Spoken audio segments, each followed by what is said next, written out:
บ่สนใจเพราะบ่ห่วงอะไรดวงไทยแม่เจ้าไปส่วนเสหาสุรานำเหล้าเมากินปลากินข้าวเจ้าทำได้ลงคอปีในหนึ่งเตื้อในเมื่อมาขอลูกแป้งหน้างอบอกให้พอนะเอาไว้หันก่อนเตอะเงินบ่เยอะเตื้อนามาละดอกตอกข้างป่าวังอับสูญลูกหลานลืมบุญคุณบ่นึกถึงคุณค่าตั้งแต่นี้ไปยาวไกลไปหน้าคือสู่นั้นกาตกต่ำเพียงดินไรเข้าของสินทรัพย์จนอับทำกินมีแต่ข้าวมนทินมีสินเต็มบ้านมีแต่ความชิบหายภายในก็กันทำให้เวว่าเกิดคนละหุนทั่วทุกตำบลในชุมชนหมู่บ้านหล่นแล่นไปมาสีสาสีด้านห้องหุยซองซานมองหวานนาท่านจ่ายมที่บ้านเตยตันมาหาจับมัดกายาส่งโลกาลมไตเพราะว่าหมดเวลาจำเป็นต้องลาปอกไว้ยมพาบ้านเจ้าขาขอเวลาก่อนบอกข้าเจ้าขอรอลูกแถมสักหน่อยยังบ่ได้กินยังสักเต้าเกินก้อยน้ำหวานน้ำอ้อยน้ำย่อยปลายใบเก็บได้ตองมัดเนียงเปิ่นทำเหี้ยหล่นหายกินแก้กะหายในใจมนเศร้าน้ำตาย้อยยดมันเหลืออดแต่เรา12 เดือนเป็นคือเล่นพอหันของหวานข้าวมันยกตาลปั่นเฮือ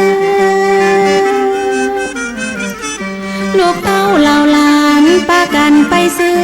อย่าดักดานดื้อคือพ่อแม่เขารอขันข้าวขันน้ำทำตาลเตอะหนอพ่อแม่เพิ่นรอขอเหียสักหน่อยบ่ดีลืมบุญคุณหรือทำบุญเรียบร้อยโอละนอละนอเรียบร้อยโอละนอละนอเรียบร้อยโอละนอละนอเรียบร้อย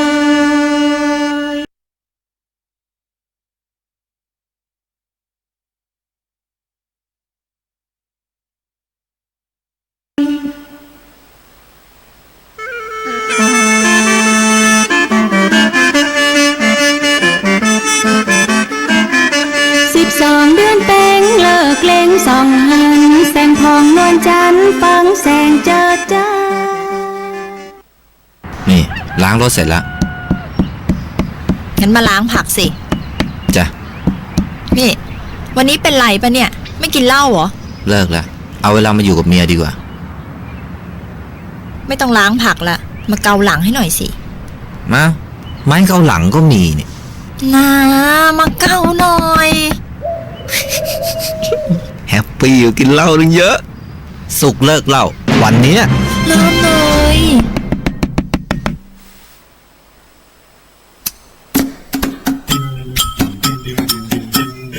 บ้านเบอร์เรอเปิดไฟสะอาซาอามายังบ่นแสบตาว่าคนหายไปไหนดูพี่แว่นนั่นสิครับเปิดน้ำทิ้งกันเข้าไปอยากถามว่าทำไมบ้านพี่มีเกิดเรื่องไงครับอย่างนี้ต้องหารสองเปิดทีวีทิ้งไว้แต่ไม่ชอบดูพี่ทำอย่างนี้กันหนูมันบาปรู้ไหมดูพี่อ้วนสิคะอาบน้ำยังมีกาใจเรียกลูกหลานมามากมายให้มาอยู่ใต้พุงอย่างนี้ต้องหารสองอย่างนี้ต้องหารสองญาติก็จะไปใจก็จะขาดญาติเห็นเปลืองกระดาษญาติเลยไม่อยากไปฟังเพลงนี้จบแล้วไม่รู้จะช่วยยังไงรวมพลังร่วมใจคิดก่อนใช้ทุกทีอย่างนี้ต้องหารสองอย่างนี้ต้องหารสอง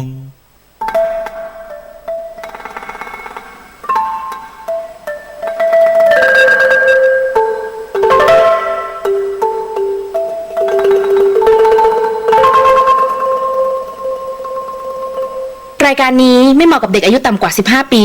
และตุ๊กแต๋วที่แฝงตัวมาหากินในพระศาสนา ผู้ปกครองหรือพระผู้ใหญ่ควรพิจารณาในการรับฟัง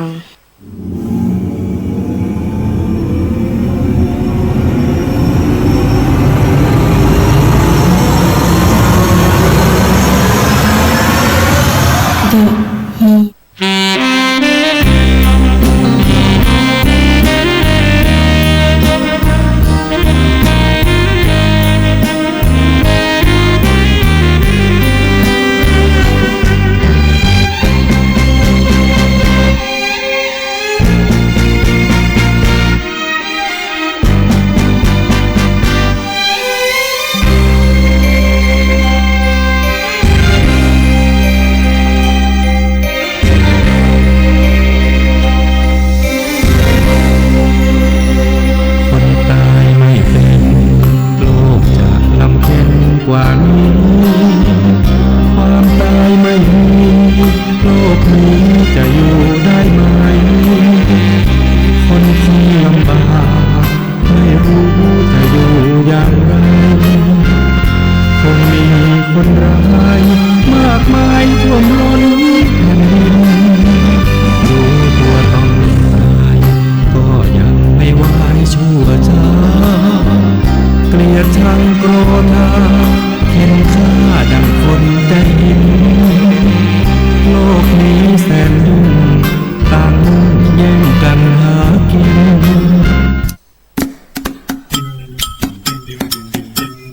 บ้านเบอร์เรอเปิดไฟสะอาซาอามายังบ่นแสบตาว่าคนหายไปไหนดูพี่แว่นนั่นสิครับ เปิดน้ำทิ้งกันเข้าไปอยากถามว่าทำไมบ้านพี่มีเกลือหรือไงครับอย่างนี้ต้องหารสอง เปิดทีวีทิ้งไว้แต่ไม่ชอบดูพี่ทำอย่างนี้กันหนูมันบาปรู้ไหมดูพี่อ้วนสิคะอาบน้ำยังมีกาใจเรียกลูกหลานมามากมายให้มาอยู่ใต้พุงอย่างนี้ต้องหารสองอย่างนี้ต้องหารสองญาติก็จะไปใจก็จะขาดญาติเห็นเปลืองกระดาษญาติเลยไม่อยากไปฟังเพลงนี้จบแล้วไม่รู้จะช่วยยังไงรวมพลังร่วมใจคิดก่อนใช้ทุกทีอย่างนี้ต้องหารสองอย่างนี้ต้องหารสอง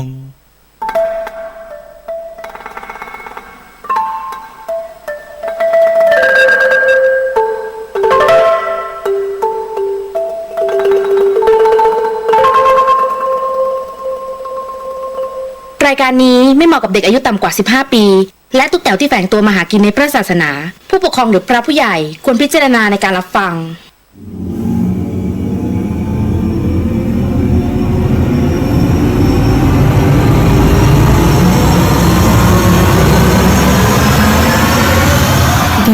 เฮียน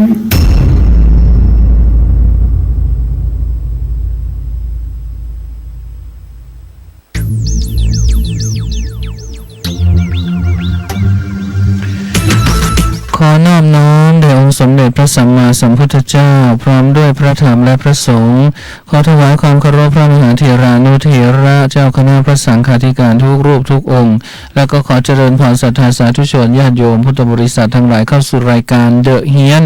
ออกอากาศณวัดฝายหินตำบลสุเทพอำเภอเมืองจังหวัดเชียงใหม่เป็นประจำทุกวันจันทร์ถึงวันศุกร์ 5 ทุ่มถึงตี 1ก็โดยเฉพาะวันพฤหัสและก็วันศุกร์ก็เป็นหน้าที่ของดีเจพระนุกนิกและก็ดีเจคุณละออนะวันนี้เราก็มีธุระนะเข้าสายนิดหนึ่งนะ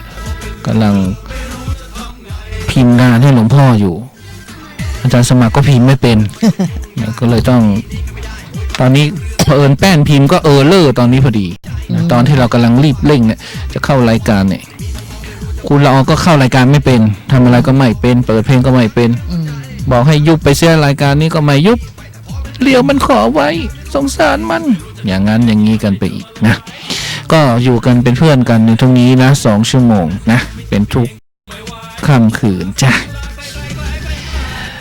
สำหรับค่ำคืนนี้ก็มีข่าวสารวันนี้ก็เป็นวันคเนศจตุรถีนะหรือว่าวันเกิดพระพิฆเนศนะก็เป็นพระเป็นเทพที่เรียกว่า universal นะเป็นเทพ ที่รู้จักกันทั่วโลกแล้วก็คนทั่วโลกก็นับถือโดยไม่เฉพาะชาวอินเดียเท่านั้นนะทั้งคนไทยเองก็ดีคนอินโดนีเซียก็ดีคนเขมรก็ดีคนฮ่องกงก็นับถือนะคนไต้หวันคนอะไรเนี่ยเทพที่มีหัวเป็นช้างคนญี่ปุ่นก็มีนับถือนะตั้งแต่สมัยคือมีประวัติว่าเราขุดพระสำริดรูปปั้นสำริดพระพิฆเนศได้เก่าแก่ที่สุดเนี่ยเป็นพันปีก็แสดงว่าดินแดนแถบเนี่ยเรานับถือพระพิฆเนศเป็นพันปีแล้วนะวันนี้ก็แฮปปี้เบิร์ธเดย์พระพิฆเนศ แฮปปี้เบิร์ดเดย์ครับพี่คเน เมื่อก่อนเนี่ยก่อนจะมาบวชเนี่ยโอ้ก็นับถือนะตัวนุก็นับถือพิฆเนศมากไปไหนก็จะเจอ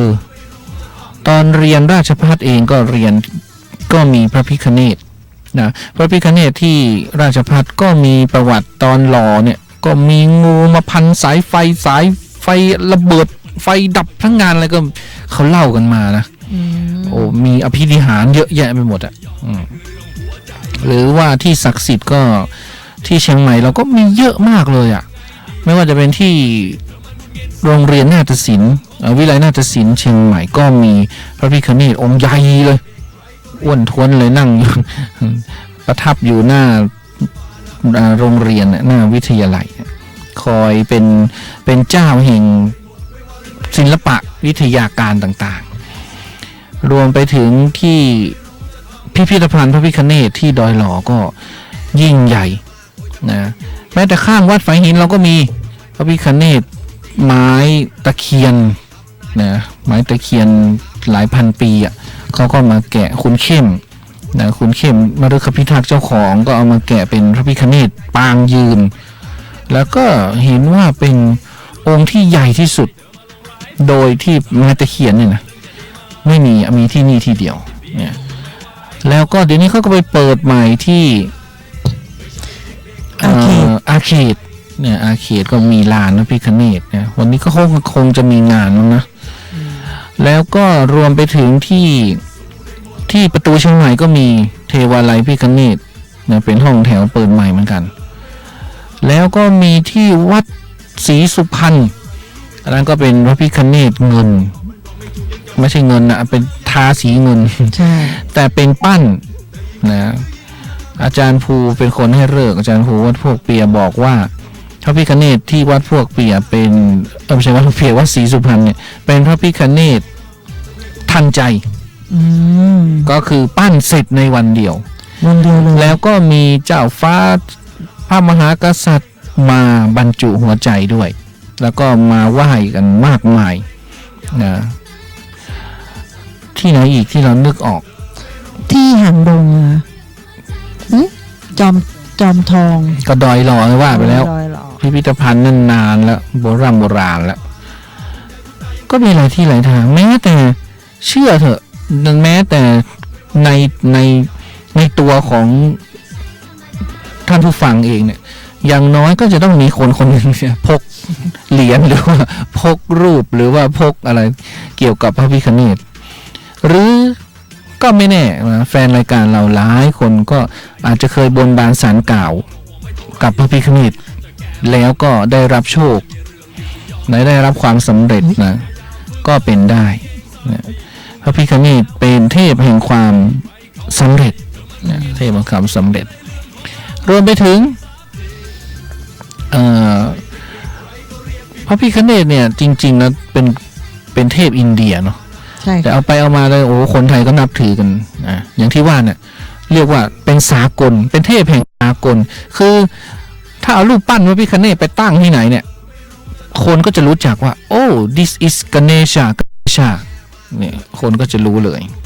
เพราะว่ามีหัวเป็นช้างมีตัวเป็นคนที่วัดดอนจันทร์ก็มีองค์ใช่วัดดอนจันทร์วัดดอนจันทร์โอ้โหนั่นใหญ่มากใหญ่โอ้เวลาบวงสรวง2 ชั้นนะมั้งเวลาบวงสรวงทีนี่แบบว่าโอ้โหใช่ที่พระพิฆที่วัดดอนจันทร์เนี่ยค่อยๆนึกได้คำอย่างกันไหมว่าเยอะมากเยอะคนแล้วก็ศักดิ์สิทธิ์ทั้งนั้นเลยนะคะที่เราเอ่ยขึ้นมาเนี่ยที่วัดแขกไงวัดแขกนี่มีอยู่แล้วนี่แหละ มีเยอะแยะมากมายกุฏิตรงนู้นยังมีแล้วพี่คเนศมีคนมาให้ ส่วนมากเนี่ยคนเรานี่จะทุกคนเนี่ยลองถามสิว่ามีพระพิฆเนศติดตัวไหมมีนะมีกันแทบทุกบ้านอ่ะ แล้วท่านเป็นเทพที่ใจดี ใช่ ใจดีแล้วก็ ใคร เรียกว่า ใครนับถือและอุดมสมบูรณ์ ใช่ นะ คือง่ายต่อการบูชา เข้าถึงด้วย ใช่ อะไรก็ได้ เรามีกล้วยก็เอากล้วยถวายเรามีอ้อยก็เอาอ้อยถวายเรามีขนมทองหยิบทองหยอดก็เอาถวาย ใช่ เพียงแต่ท่านไม่เสวยของขาวแค่นั้นนะขนมปังก็ได้ขนมถ้าเป็นแขกนะก็ขนมลาดูนะขนมอะไรต่างๆนมเนยอย่างเงี้ยถั่วงาอย่างเงี้ย ตัวงา อย่างเงี้ย อ้อย ที่ท่านโปรดปรานเนี่ย แล้วดอก พวง ไม้ มาลัยดอก ไม้ก็เป็นดาวเรือง ดาวเรืองว่ามันเข้ากันนะเวลาเอาพวงมาลัยดาวเรืองไปห้อยพระพิฆเนศ สวยมาก แล้วก็จะมีทูบเล็กๆอ่ะแล้วก็จะ กำยาน กำยานแล้วก็จะมีอะไรนะที่มาแปะหน้าผากอ่ะ สีแดงอะนะ า พระพิฆเนศก็เป็นลูกของพระแม่อุมากับพระศิวะ แต่ไม่ได้เป็นลูกที่เกิดจากการมีอะไรกันนะเป็นลูกที่เกิดจากพระแม่อุมาไปอาบน้ำแล้วทีนี้ก็กลัวคนมาแอบดู ก็เลย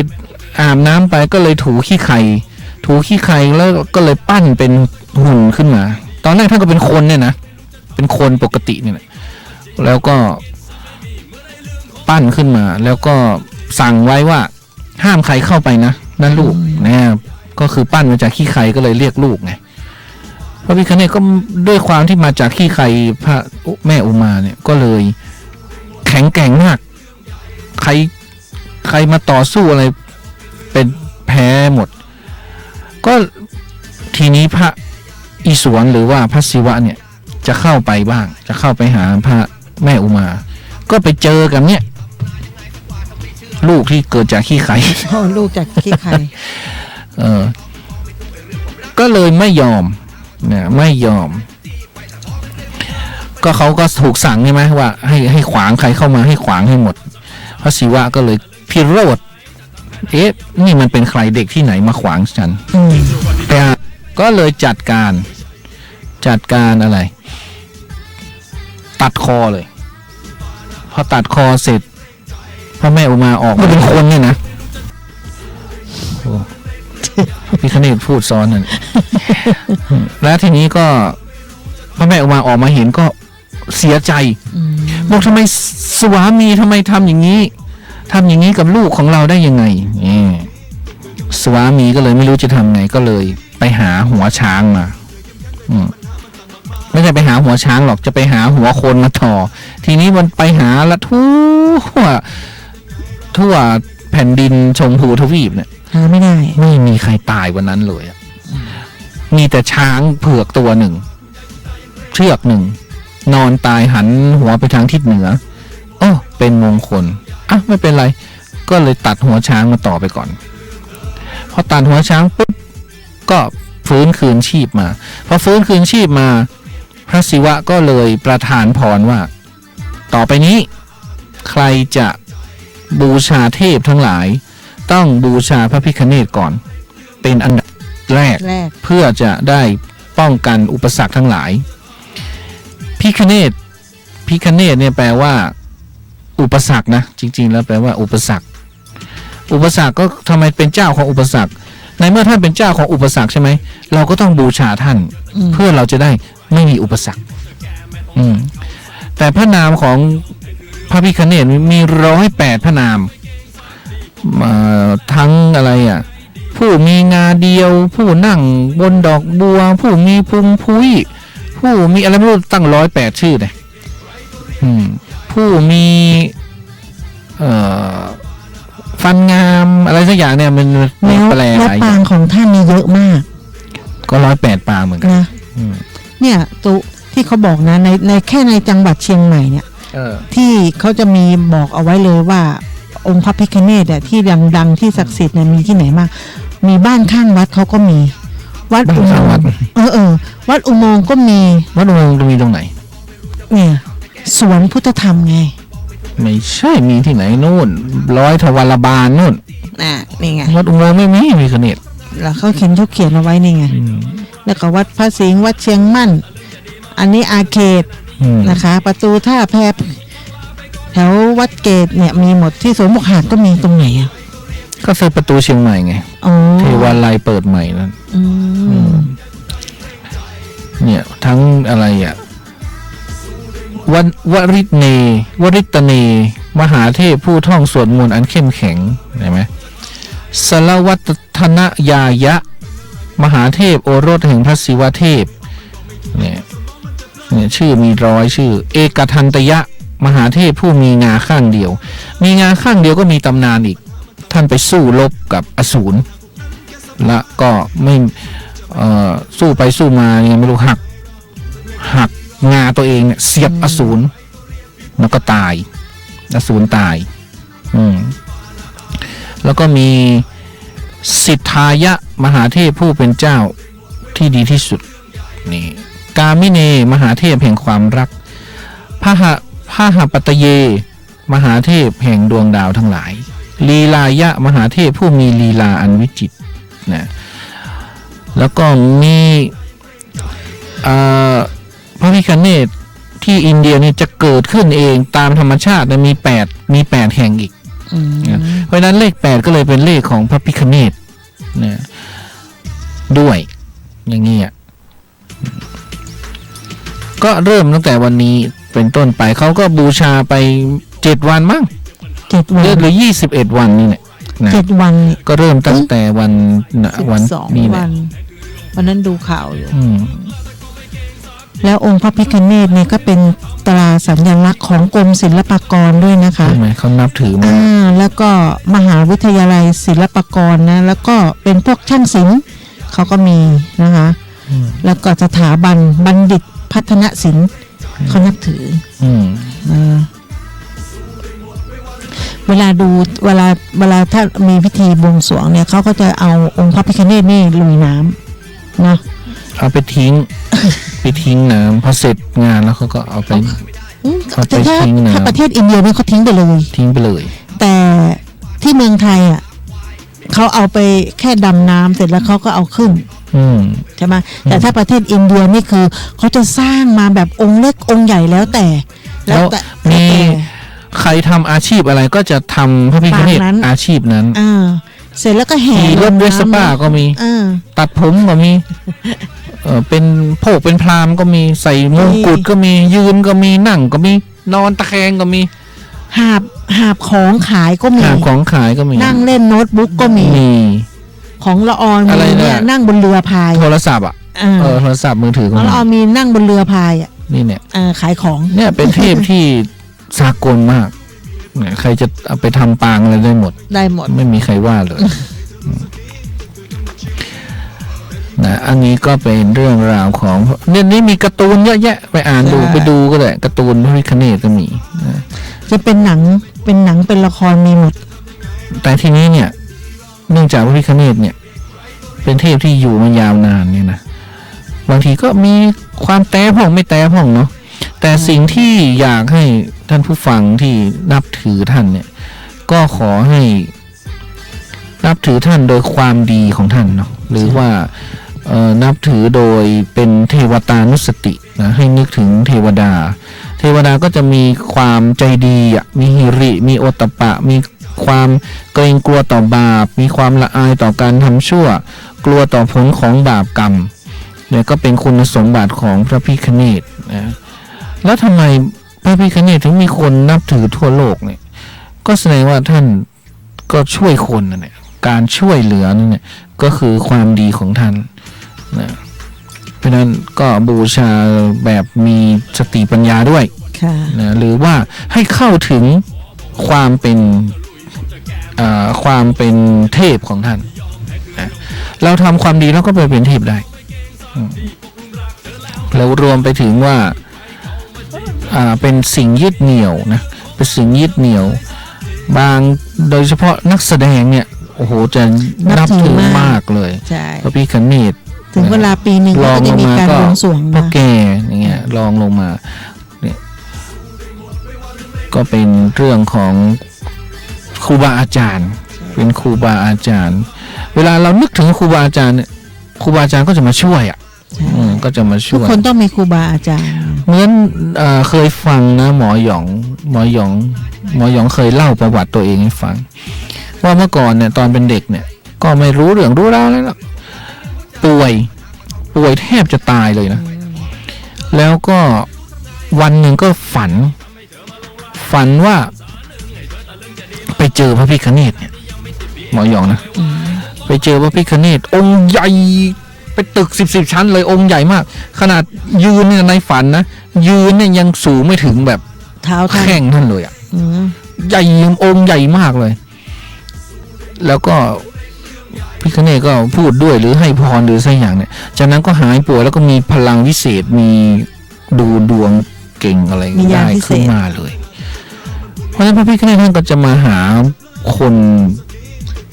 ที่เกี่ยวข้องนะเกี่ยวข้องกับท่านบางครูบาอาจารย์ก็บอกพระพิฆเนศเป็นพระโพธิสัตว์มาบำเพ็ญเพียรก็มีบางทีก็บางคนก็เห็นไปถึงหน้าเดิมท่านอ่ะตอนท่านไม่เป็นช้างนะโอ้บางคนเห็นถึงขนาดนั้นนะก็แล้วแต่จิตใครจิตมันนะจะเชื่อมโยงท่านอย่างไรจะเชื่อมบุญท่านอย่างไรนะจะนับถือเคารพนับถือกันอย่างไรเอาละข่าวต่อไปอาจารย์ภัสกรก็เข้ามาชมเนาะแล้วก็แฟนจูนนี่ชื่ออะไรนะก็บอกว่าสวัสดีตุ้นุกเดี๋ยวต้องให้พี่เนี่ยเล่าพี่นี่เขารู้ดี เขารู้ดีกว่าเราเขาบอกตอนนี้กำลังตั้งใจฟังทั้งครอบครัวเลยเขารู้ดีกว่าเราเรื่องพี่คณิตพี่อะไรนั่นแหละพี่โหน่งพี่โหน่งใช่ไหมโหน่งใช่ไหมเข้ามาบอกกำลังตั้งใจฟังแล้วก็มีอาจารย์ภัสกรข่าวโอเวอร์โหลดเป็นไงบ้างภาพล่าสุดก็ตอนนี้เขาก็เอาศพไว้จะเอาไว้100 วันนะคะแล้วก็ทำบุญวันสุดท้ายก็คือวันที่17 กันยาก็คือตรงกับวันเกิดเอาไว้ที่วัดพระสิงห์ไง100 วันเลยเหรอใช่ก็ต้องไว้ที่นั่นวัดพระสิงห์เขายอมด้วยเหรอยอมใช่ไหม ก็ต้องยอมก็คือตอนนี้ก็คือแต่ละวันเขาก็จะออกข่าวกันว่าลูกของคุณโอเนี่ยจะมีตอนแรกเขาบอกว่าเป็นหมันเนาะแต่ไม่ใช่ลูกงานแล้วนะคะก็ตอนนี้เขาก็เริ่มทุกคนก็เริ่มมาแล้วก็เริ่มเอาประวัติของคุณโอเนี่ยที่ท่านสร้างชื่อเสียงนะคะตั้งแต่คู่กรรมเนาะคู่กรรมแล้วก็โหตอนหนุ่มนี่หล่อมากเลยหล่อมากๆแล้วเขาก็เลยเอาภาพอดีตเนี่ยนะคะเอาย้อนกลับมาให้พวกเราดูแล้วก็การที่นี่ไงไหมหล่อมาก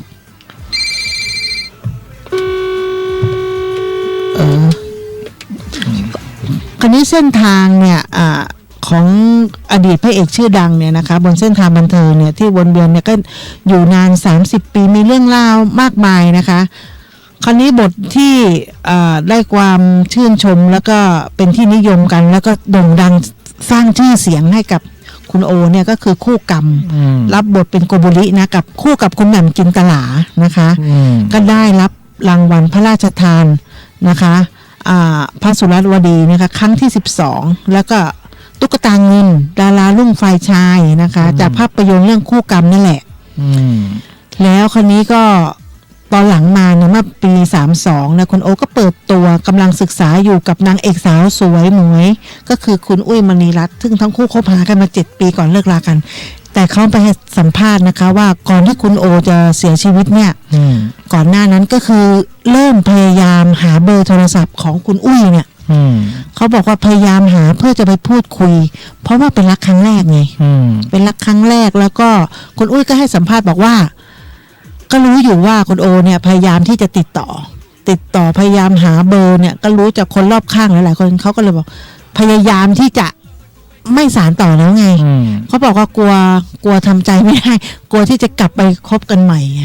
แต่เขาถามก็บอกว่าคุณโอเขาก็เป็นคนที่ดีและน่ารักก็เป็นคนน่ารักตลกแล้วก็ใครอยู่ด้วยแล้วมีความสุขมีความสุข ก็เลยกลัวใจอ่อนนะตรงนี้ แล้วตอนหลังมาก็ได้รับรางวัลนะคะโทรทัศน์ทองคำครั้งที่ 7เป็นนักแสดงนำฝ่ายชายดีเด่นจากละครเรื่องในฝันนะคะก็ได้รับรางวัลหลายๆเรื่องเนี่ยหล่อมากก็เล่นละครหลายเรื่องมากนะคะพอตอนปี52เนี่ยก็เปิดตัวภรรยาพร้อมข่าวดีว่ากำลังมีลูกชายนะคะก็คือน้องแอร์บัสนี่แหละเด็กและก็เด็กชายอาณาจักรซึ่งตอนที่แถลงข่าวเนี่ยภรรยาสาวเนี่ยก็คือน้องคุณเก๋นะคะก็กำลังตั้งท้องได้8 เดือนเขาตอนหลังมาก็ได้เลิกลากันไปนะคะเนี่ยโอ้น่ารักมากเลย ก็ตอนนี้ก็คือข่าวก็จะออกมาอยู่เรื่อยๆก็คือย้อนหลังแล้วก็พูดถึงอดีตที่คุณโอทำไมถึงต้องติดเหล้าจนงอมแงมนะคะเขาก็บอกว่าคือคนทำงานมาจนสิ่งที่โอทำไว้ นีโน่น้ำตาคลอหลังมีบางสื่อเสนอข่าวในแง่ลบของโอวรุตบอกเป็นการไม่ให้เกียรติแก่ผู้เสียชีวิตซึ่งครอบครัวและเพื่อนในวงการต่างรู้สึกไม่สบายใจทุกวันนี้คนก็เริ่มตระหนักถึง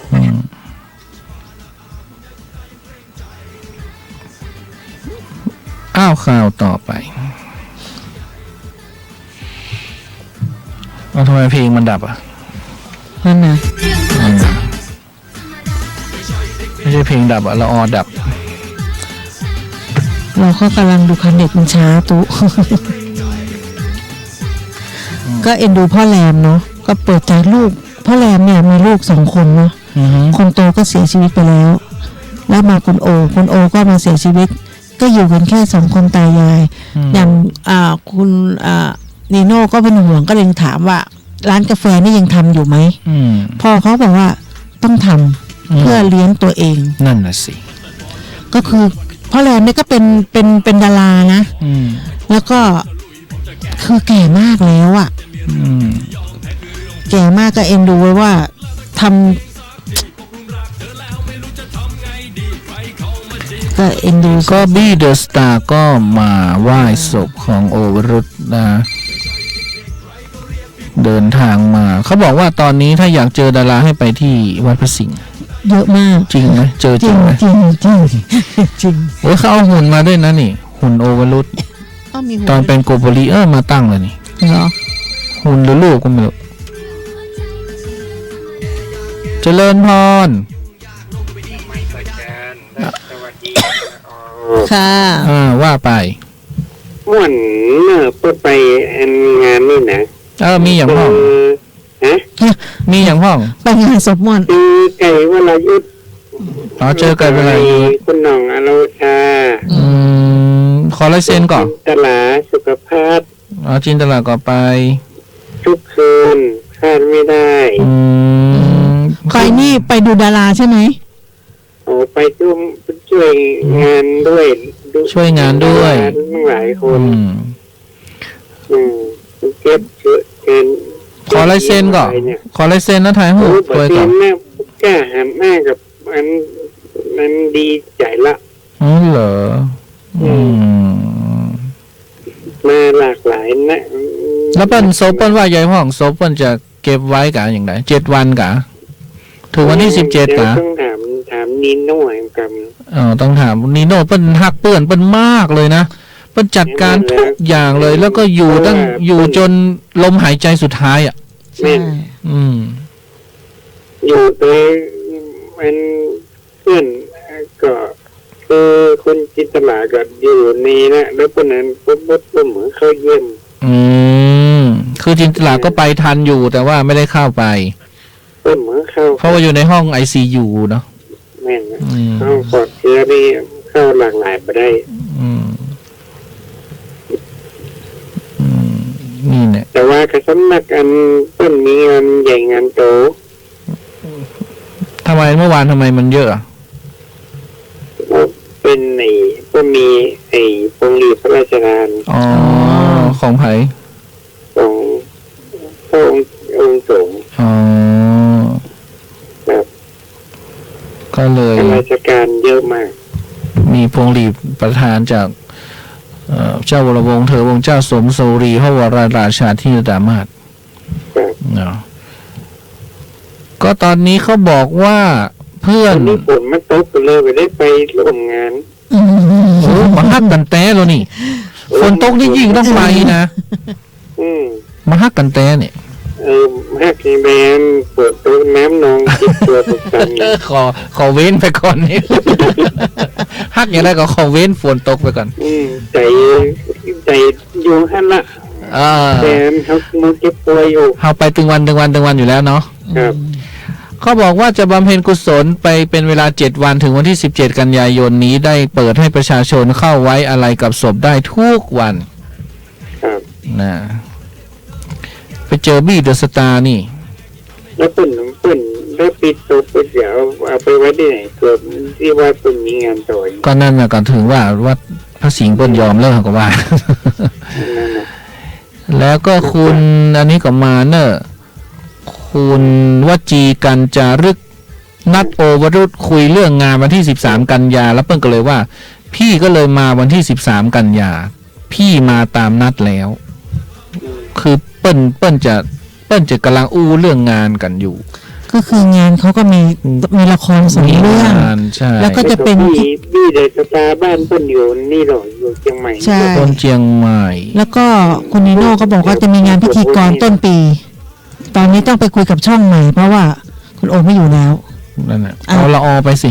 นั่น เอาละออไป แล้วก็ ทำทน ที่ไม่สบายนี่นะเขาก็ไปถ่ายแล้ว ใช่ผู้ใหญ่ยังแข็งแรงไหมจะเป็นโรคหัวใจ ใคร อายุ85 86แล้ว คุณพ่อแรมอ่ะ ครับแล้วคุณแม่ก็ อ๋อคุณแม่อ๋อ เป็นยังเดินครับไปเจ๋งแต่ต้องมีคน อ๋อเพราะว่าวันที่17 กันยาเป็นวันเกิดของเขา แม่น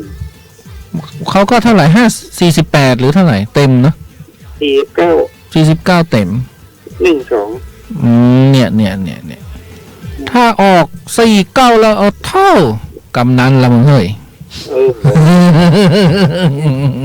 เรียกมันเปิ้นวงล้อหมุนวงล้อมัน กะลักตืดเนาะออกอย่างหัวละเนาะ ตอนนี้ข่าวก็ไม่มีอะไรนะคะ ก็จะมีแต่ของคุณโอว่าเนี่ย มีสินี่ไงราชกิจจานุเบกษาประกาศพระราชบัญญัติประกอบรัฐธรรมนูญ2 ฉบับโปรดเกล้า อันนี้คือข่าวกันเมือง ให้เลือกตั้งได้ มีผลในประกาศราชกิจจานุเบกษา90 วันนี่แหละคือจะต้องไม่เกินเดือนพฤษภาคม62น่าจะจัดเลือกตั้งได้24 กุมภา2562เย้ ไม่ยังมาเอา14 กุมภาพันธ์เลย มาได้กฎหมายเปิ้นนับวัน เขานับวัน บ่ได้นับเลิกอย่างเฮา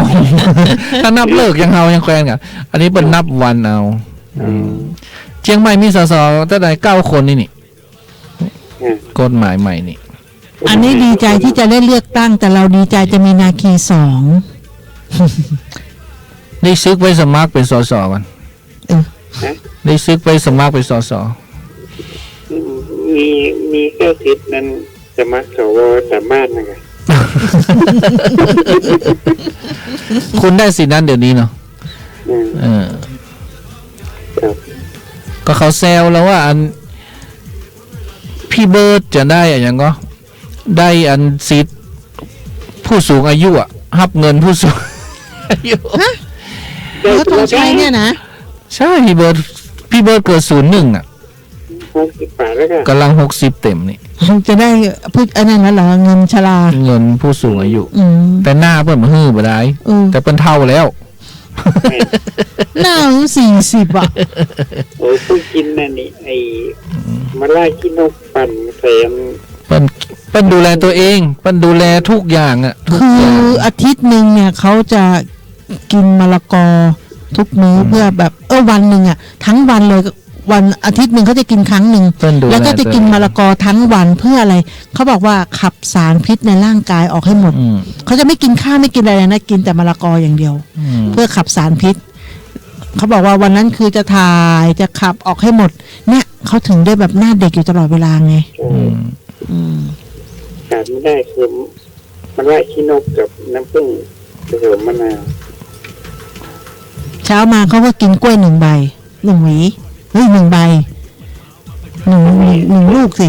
กินกู้1 ใบกินได้เฉพาะคนที่ไม่เป็นโรคไต แล้วดอกกุหลาบสีขาวในงานนี่หมายถึงว่าโอวรุตชอบเลยยังไง ครับ เป็นดอกกุหลาบสีขาวทั้งงานเลยอะ ใช่ ถ้าจะชอบ เป็นดอกสีขาวหมดเลยพวงลมพวงหลีดสมชายเข็มกัดและครอบครัวศิลปินออดี้ทศพลอินทรทัศน์มาหมดทุกวงการโมเดิร์นด็อกรายการล้มแล้วลูกคือดาราทั้งเก่าทั้งใหม่มาหมดเลย ส่งพวงหลีดมาร่วมแสดงความเสียใจ เพราะว่า หีบพัดลมนาฬิกา โด ยจอน นะเพราะว่าเป็นเรียกว่าเป็นตำนานพระเอกในยุค 90 น่ะประมาณปี 30 นั่นแหละประมาณปีนั้น30 เนี่ยแล้วก็เลื่อยมานะเป็นพระเอกจริงๆเป็นพระเอกจริง เพราะว่าเป็นผู้จัดยังไงมาจ่ายกลับเป็นเมืองใหม่นะทุกค ๆอ๋อน เป็นคนผู้เชียงใหม่อะเนาะ ไม่มีเหี้ย นั่นนะ บ้านน้ำเพชร น่ะก็ว่าจะไปกินกาแฟร้านเพื่อกับบ่ฮู้จักไปกับบ่แผ่วบ่ฮอดสักเทื่อ ว่าจะไปเหมือนกันนะก็ไม่ได้ไปสักกัน เดี๋ยวพวกบ่ตายปะนี่แหละ เดี๋ยวต้องเอาต่างรถไป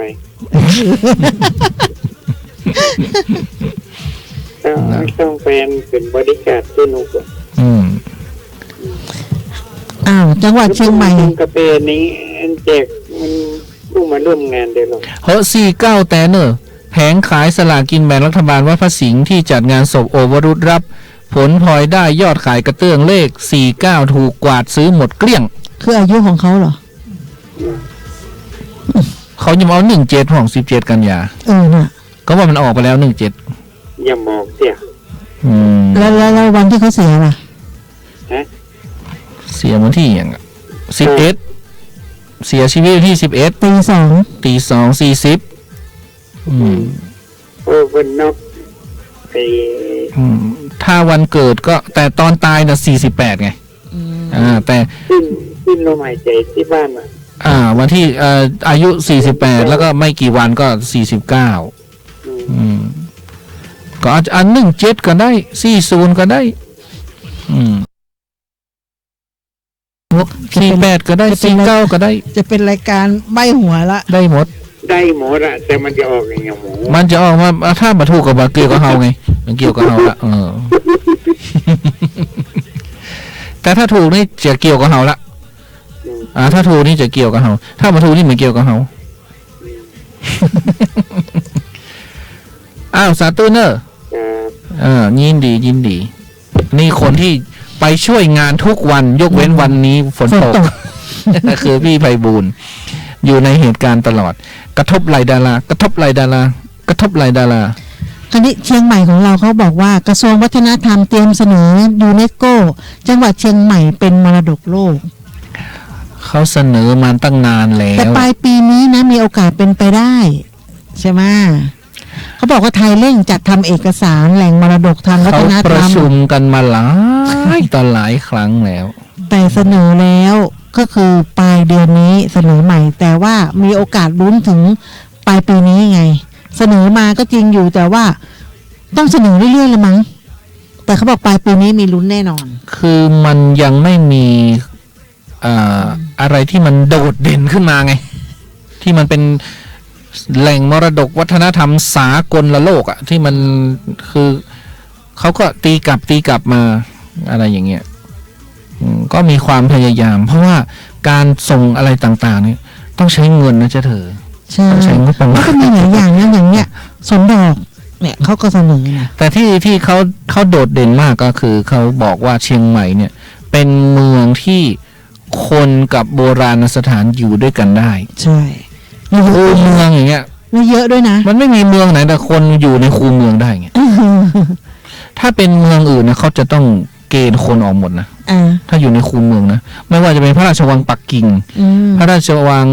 เวที่เวียดนามกว้างพอๆกับเชียงใหม่เนี่ยที่คูเมืองเนี่ยแต่ไม่มีใครอยู่ในนั้นเขาเอาออกหมดเลยเหมือนวัดพระแก้วเหมือนอะไรเนี่ยกว้างอย่างนั้นแหละแต่ว่าเขาไม่ให้ใครอยู่ให้ทำเป็นเมืองแต่เราอยู่ สมัยก่อนตากผ้าตากสิ้นข้างเจดีย์เก่าอย่างนั้นเลยอ่ะใช่ไหมล่ะใช่อยู่กันอย่างนั้นอ่ะใช่เวียงกุมกามเนี่ยแปลงบ้านค่อมฐานวิหารเลยอย่างเงี้ยปทุมนี่แบบอยู่เท่าโบทำ Amazing เราทำมาตั้งนานแล้วเพราะฉะนั้นเราเสนอได้มรดกโลกของเราก็มีหลายที่หลายทางนะที่เขาบอกว่าอยู่ได้เนี่ยประเพณีประตูท่าแพนะคะสวนดอกก็มีหลักฐานของวัฒนธรรมอารยธรรมที่ปรากฏได้เห็นในปัจจุบันนะหรือว่าที่สาบสูญไปนี่ก็คือเขาก็พยายามนั่นแหละเขาก็พยายามนี้เขาก็เลยมีคำถามว่าถ้าเชียงใหม่ได้เป็นมรดกโลกเนี่ยอนาคตเมืองเก่าที่เราเร่งแผนพัฒนาอะไรก็พัฒนาเนี่ยมันจะไม่ได้นะแล้วมันจะเป็นยังไงเพราะฉะนั้นในช่วงเวลา11 ถึง 14 กันยาเนี่ยเขาก็จะมีการจัดประชุมนานาชาติด้านมรดกโลกซึ่งคณะวิจิตรศิลป์มช.เป็นแม่งานที่ห้องฝ้ายคำสถาบันบริการวิชาการมช.ก็จะมีนักวิชาการผู้เกี่ยวข้องกลุ่มผู้สนใจมรดกโลกเข้าร่วมจากหลายประเทศอาจจะมีคำตอบในฐานะที่ปรึกษาโครงการเชียงใหม่สู่มรดกโลกแล้วก็คนที่มาประชุมด้วยคือคุณสิริกิติยาเจนเซ่นนะก็บอกว่าเชียงใหม่เนี่ยมีพร้อมนะต้องย้ำว่าพร้อมด้วยความโดดเด่นหลายประการไม่ว่าจะเป็นประวัติศาสตร์วัฒนธรรมโบราณสถานแต่ต้องบูรณาการร่วมมือกันเนี่ยคือความสามัคคีกันอะเชียงใหม่เรายังไม่เห็นในจุดนั้นไม่เหมือนรวมตัวกันไล่ป่าแหว่งงั้นนะเราจะต้องตื่นตัวกันอย่างนั้นใช่มันจะเขายูเนสโกเขาถึงจะเห็นว่าโอ้คนเชียงใหม่อยากเป็นมรดกโลกจริงๆทีนี้มันก็จะได้รับผลกระทบว่าอะไรที่เป็นมรดกโลกเนี่ยเหมือนสุโขทัยทั้งเมืองเห็นไหมบูรณะไม่ได้เขาเอาออกหมดเลยใช่ไม่ให้ใครอยู่เลยเขาไม่ให้ใครอยู่แต่เราอยู่ได้ เราอยู่ได้รองศาสตราจารย์ดร.อาวรณ์โอภาสพนกิจรองที่การบดีฝ่ายบริการวิชาการมช.กล่าวว่าคณะทำงานมุ่งหวังตั้งใจที่จะร่วมสร้างกลไกอะไรบางอย่างมาคอยควบคุมเมืองเชียงใหม่ที่กำลังจะเปลี่ยนแปลงไม่ใช่พุ่งเป้าให้คนเฮมาเที่ยวเพื่อสร้างมูลค่าอะไรทั้งนั้นแต่เราจะต้องเคลื่อนเชียงใหม่สู่เมืองมรดกโลกนั้นตอนนี้เป็นขั้นเอกสารนะทีนี้พอเอกสารแล้วยูเนสโกก็จะพิจารณากันภายใน30 กันยายนนี้ซึ่งไม่ได้หมายความว่าส่งเล่มนำเสนอเอกสารแล้วจะได้เป็นมรดกโลกจะต้องขับเคลื่อนโครงการนี้สร้างความเข้าใจของคนเชียงใหม่อย่างที่ฉันว่าเนี่ยคือความกระตือรือร้นความสามัคคีกันนะแล้วก็มีคนถามว่ามรดกโลกนี่ต้องถอยไปกลับไปสู่อดีตเหรอไม่ใช่นะมันก็ต้องมองในคุณค่าที่ควรส่งเสริมดูแลรักษาอะไรที่พัฒนาแล้วก็พัฒนาอะไรที่สำคัญคือต้องไม่ทำลายต้องไม่ทำลายแล้วก็มีความร่วมมือทางต่างประเทศนะอย่างญี่ปุ่นเนี่ยเขา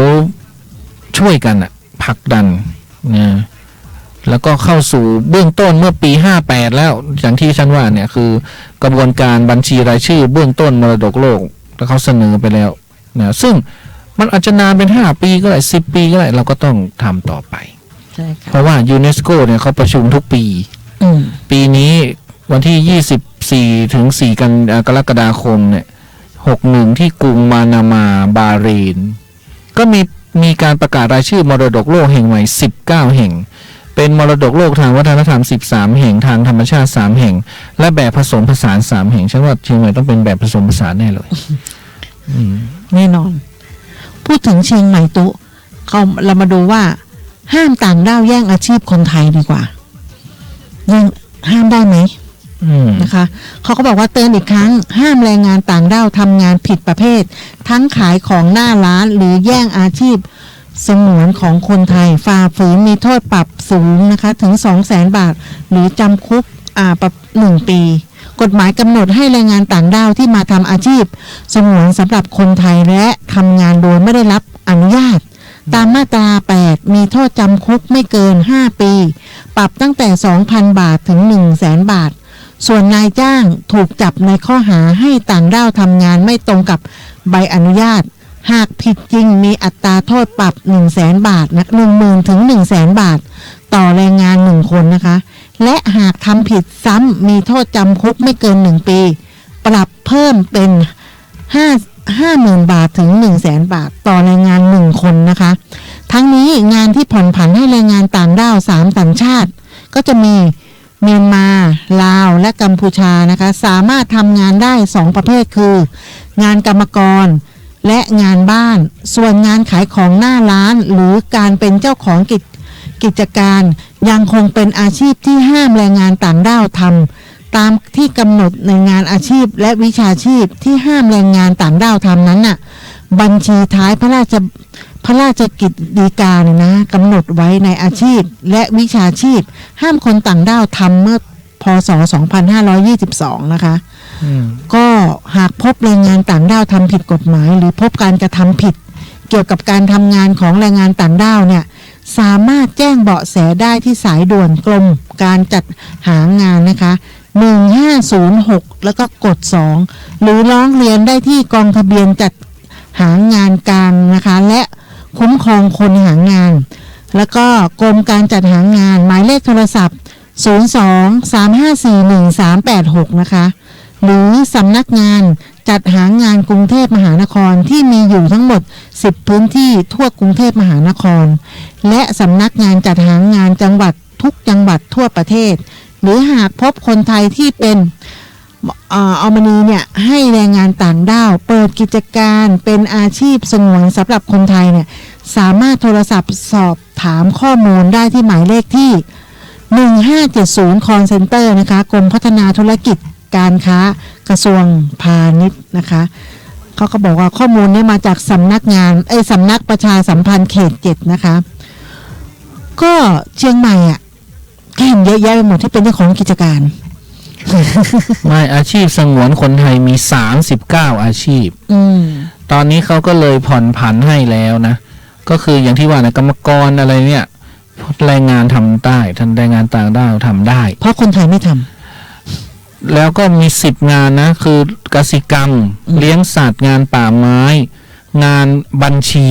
เมื่อก่อนเป็นอาชีพสงวนตอนนี้ต่างด้าวทำได้ทำที่นอนทำผ้าห่มทำได้ทำมีดอย่างเงี้ยเราต้องรู้ก่อนอาชีพสงวนเขาทำไม่ใช่เขาอยู่เขาทำมีดบอก ห้ามทำนี่อาชีพสงวนไม่ได้นะเขาทำได้แล้วนะทำรองเท้าทำหมวกวิศวกรรมต่างด้าวทำได้วิศวกรรมโยธาทำได้สถาปัตย์เห็นไหมอีกหน่อยพม่าจะออกแบบบ้านแล้วนะสถาปัตย์ทำได้งานประดิษฐ์เครื่องแต่งกายเป็นดีไซเนอร์ได้ปกติเราเป็นดีไซเนอร์หน้าด้วยเหรอเอาก็เนี่ยงานประดิษฐ์เครื่องแต่งกายเมื่อก่อนเป็นอาชีพสงวนนะงานปั้นหรือทำเครื่องปั้นดินเผานะแล้วก็งานที่ทำไม่ได้เลยเด็ดขาดมี28 งานอะไรมั่งคะแกะสลักไม้ขับขี่ยานยนต์เป็นคนขับรถไม่ได้ขายของหน้าร้านเพียบ เจียรนัยหรือขัดเพชรพลอยไม่ได้เป็นอาชีพสงวนตัดผมดัดผมยังไม่ได้เสริมสวยยังไม่ได้นะงานมะคุเทศไม่ได้พม่ามันนำเที่ยวไม่ได้ เร่ขายสินค้ายังไม่ได้เพียบ แล้วก็นวดไทยห้ามเด็ดขาดเยอะแยะอันนี้ก็จับได้เลยเพราะว่าเป็นอาชีพสงวนแลกขายสินค้าเราก็เห็นมีเพียบเนาะขายของหน้าร้านเราก็เห็นมีเพียบก็แจ้งนะไปแจ้งอย่างที่เธอว่านะแจ้งอะไรก็แจ้งไปทีนี้เขาก็ยึดหลัก3 ประการคือต้องไม่เป็นภัยความมั่นคงไม่กระทบงานของคนไทยแล้วก็อนุญาตเท่าที่จำเป็น ตัดผมเสริมสวยเนี่ยได้ยินมานานแล้วเขาไม่ให้ใครทำไม่ให้ต่างด้าวทำนะ ก็เห็นเขาก็เป็นลูกจ้างกันอยู่นี่ ก็ห้ามทำหรืออาจจะห้ามเปิดร้านนะจะเป็นลูกจ้างได้มีอะไรอีกจ๊ะ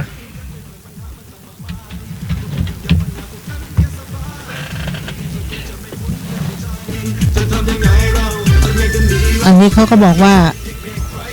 ชาวต่างชาติทึ่งมองดูชาวบ้านนำปืนแหลมมาหา ยิงปลาในคูเมืองเชียงใหม่เขาทึ่งยังไงเหรอ ก็มีกลุ่มชาวบ้านใน2-3 คนนะคะก็นำปืนแหลมที่ยิงปลาไปยิงปลาในคูเมืองแจ่งหัวลิงเนี่ยแถวหน้าศูนย์การค้านะคะชื่อดังก็ได้รับความสนใจแก่นักท่องเที่ยวชาวต่างชาติที่เดินผ่านไปมาเป็นจำนวนมากและก็หลายคนก็ได้หยุดดูการยิงปลาของกลุ่มชาวบ้านและอาจจะมีการตั้งคำถามขึ้นมาว่าสมควรหรือไม่ที่นำปืนแหลมมายิงปลาในพื้นที่สาธารณะซึ่งอาจจะเป็นอันตรายได้เช่นกันนะคะในด้านของกฎหมายในการกระทำแบบนี้เขาบอกว่าถือว่าไม่มีความผิดนะเพราะไม่มีกฎหมายดำเนินคดีซึ่งเจ้าหน้าที่อาจจะทำได้เพียงเข้าไปตักเตือนกลุ่มชาวบ้านเหล่านี้ให้คำนึงถึงผิดศีลธรรมและดูไม่เหมาะสมกับสถานที่ที่มีนักท่องเที่ยวมากมายนะคะที่เขาเดินผ่านไปมาเพราะว่าหรือไปตักเตือนที่ว่าทำหน้าวัดอันนี้ไม่เหมาะสมนะคะ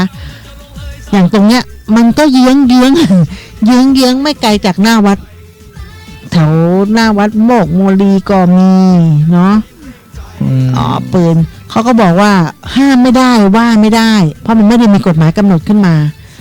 แต่เขาบอกว่าก็ดูการเหมาะสมไงแต่ชาวต่างชาติชอบเขาบอกมันแปลก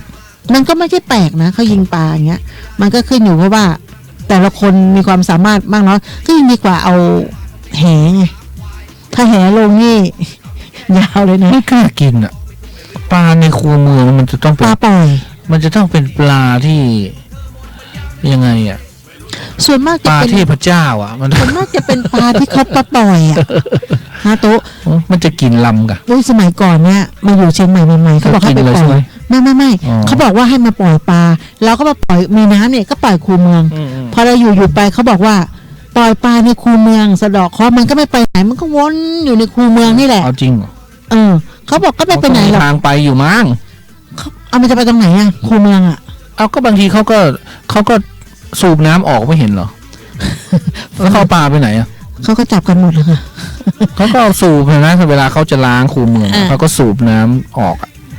สมัยก่อนก็ไปสมัยก่อนเขาไม่ค่อยสูบหรอกถ้าสูบมาเขาก็จับกันหมดเขาก็บอกว่าถ้าจะลอยพวกปลาเนี่ยปล่อยเคาะปล่อยโศกอะไรเนี่ยเขาให้ไปลอยน้ำปิงน้ำไหลน้ำไหลมันไหลไปไกลๆให้มันไปไกลๆเราก็มาอยู่เชียงใหม่เราก็ไม่รู้น้ำปิงอยู่ตรงไหนคันคลองก็ได้เอามันน้ำเหมืองก็ได้คูเมืองอย่างเดียวเลยรู้จักเหมืองพญาคำก็ได้คูเมืองน้ำนิ่งไงแล้วก็ปลาก็เยอะส่วนมากคนบางคนเด็กวัยรุ่นไม่รู้ไงว่าต้องปล่อยน้ำปิงหรืออะไรเนี่ยก็เนี่ยปล่อยตามเนี้ยตอนนี้มันก็ออกลูกออกหลานก็ได้ก็แล้วแต่ความจริงแล้วมันสมควรบางคนก็ปล่อยอะไรก็ไม่กินอันนั้นใช่ก็แล้วแต่ก็เชื่อยังไงก็เชื่อกันได้มันก็ดีถ้าเราปล่อยแล้วไม่ต้องกินเขาไงเอาเที่ยงคืนแล้วจ้ะไปพักฟังเพลงนะแล้วเดี๋ยวกลับมาพบกับรายการดีๆอย่างรายการอะไรเนี่ย The Hand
been watching you. A la la la la long, a la la la la long, long, long, long, long. Come on. A la la la la long. กลับเข้าสู่เดอะเฮียนเที่ยงคืน11 นาทีจ้ะวันนี้นึกเพลงอะไรไม่ออกเลยตอนนี้เบลอไปหมดนะแล้วว่าก่อนปกติเนี่ยก่อนเราจะมาจัดรายการเราต้องไม่ทำอะไรเลยเราจะต้องคอนเซนเทรตมีสมาธิอยู่แต่ทีนี้เราไปคอนเซนเทรตกับไปพิมพ์หนังสือให้หลวงพ่อเราก็เลยเบลอไปเลย เพราะว่าเราเวลาก่อนเราจะมาจัดรายการเราต้องเตรียมไงว่าฉันจะเปิดเพลงอะไรฉันจะพูดเรื่องอะไรฉันจะต้องมีสคริปต์ฉันต้องใช้พลังงานเยอะส่วนละออนี่ไม่ได้มีอะไรเลยสักอย่างก็ละออเป็นอย่างนี้อยู่แล้วไงขายของเสร็จก็รีบกลับมาอาบน้ำให้มันทันเพื่อจะได้ขึ้นมาจัดรายการขายของก็ไม่มีแม้แต่จะเปิดโทรศัพท์บอกว่ายุบไปซีรายการนี้เดี๋ยวก่อนพอบอกคำว่าจะยุบ ไปบอกคุณเลียวค่ะฉันก็บอกทุกวันนั่นแหละแล้วคุณเลียวว่าไงละออเขาอยากจัดอ๋อเหรอเขาบอกอย่างนี้เขาบอกอย่างนี้เลยพี่ละออไปจัดนะพี่ละออไปจัดนะก็บอกตลอดเลยละออก็ไม่ได้ยิ้มเราก็แอบปลื้มในใจไงอ๋อฉันมีแฟนคลับฉันมีอะไรต่างๆละออตัวซีตัวสั่นเลยอ่ะใช่โดยเฉพาะอย่างที่ว่านะโบราณสถานที่คนไปอยู่ร่วมได้ที่เราเห็นกันอย่างที่สุดเลยก็คือแนวกำแพงดินแล้วรกร้างมากตอนเนี้ยแล้วก็เราก็จะเป็นมรดกโลกไงอ๋อตอนที่มันรกร้างใช่ไหมใช่เนี่ยคนก็อยู่กับกำแพงดินคนก็เจาะกำแพงดินอยู่เหมือนกำแพงเวียงสวนดอกเห็นไหมตรงสจเนี่ยตะกี้เข้าไปดูอยู่นะคนก็เจาะเข้าไปอยู่เนี่ยก็เขาอยู่ทุกหย่อมย่าเนี่ยเราอยู่กับโบราณสถานได้ทุกสิ่งอย่างอยู่ได้หมดวัดวาอารามเราก็อยู่ได้วันนี้เราก็จะมาเล่าเรื่องอะไรค้างไว้ไงตำนานพระพิฆเนศเทพแห่งความสำเร็จนะขอทุกอย่างสำเร็จหมดนะเราจะเล่าอะไรดีประสบการณ์อะไรดีประสบการณ์อันนี้ดีกว่าเมื่อกี้เราประสบการณ์หมอหยองแล้วเนาะประสบการณ์ของใครดีนะฮะก่อนคนที่เขาสัมผัสได้เกี่ยวกับพระพิฆเนศใครคนที่เขาแบบอัศจรรย์อะไรเงี้ยนะละออไม่มีบ้างเหรอไม่เคยอัศจรรย์อะไรบ้างเลยเหรอเกี่ยวกับบูชาพระพิฆเนศแล้วเนี่ยสำเร็จยังไงอะไรยังไงอย่างเงี้ยตัวเคยสำเร็จไหมเคยเล่าในพันทิปเขาก็มีมากเลยนะเขาบอกว่าเขานำเทวรูปเนี่ยมาบูชานะเขาบอกว่าขออนุญาตแบ่งปันประสบการณ์เรื่องการบูชาเทพเจ้าฮินดูนะแต่จริงๆแล้วคนที่นับถือพระพิฆเนศครึ่งหนึ่งเป็นชาวพุทธนะใช่ แต่ก็บูชาสิ่งศักดิ์สิทธิ์ในศาสนาต่างๆได้เพราะไม่ขัดกับหลักศาสนาพุทธเพราะว่าศาสนาพุทธไม่ได้ห้ามกราบไหว้บูชารูปเคารพนะไม่เหมือนศาสนาอื่นเขาจะแอนตี้มากนะวันหนึ่งเขาก็ไปเข้าไปบูชาในวัดแขกศรีลมวัดแขกศรีลมนี่ดังมากเกี่ยวกับแล้วคนที่ไปคนไทยทั้งนั้นอะไปวัดแขกศรีลมพราหมณ์ก็ได้ให้รูปบูชาองค์เทพมาตอนนั้นเขาก็มองดูองค์เทพก็ได้แล้วก็รู้สึกเหมือนกับองค์เทพท่านมองกลับมาอย่างเงี้ยนะแล้วก็ฉันกำลังหาเพลงพิฆเนศอยู่เพลงนี้มันไม่เข้าเลยต้องเอาเพลงนี้สิเพลงนี้ม่วนก่อน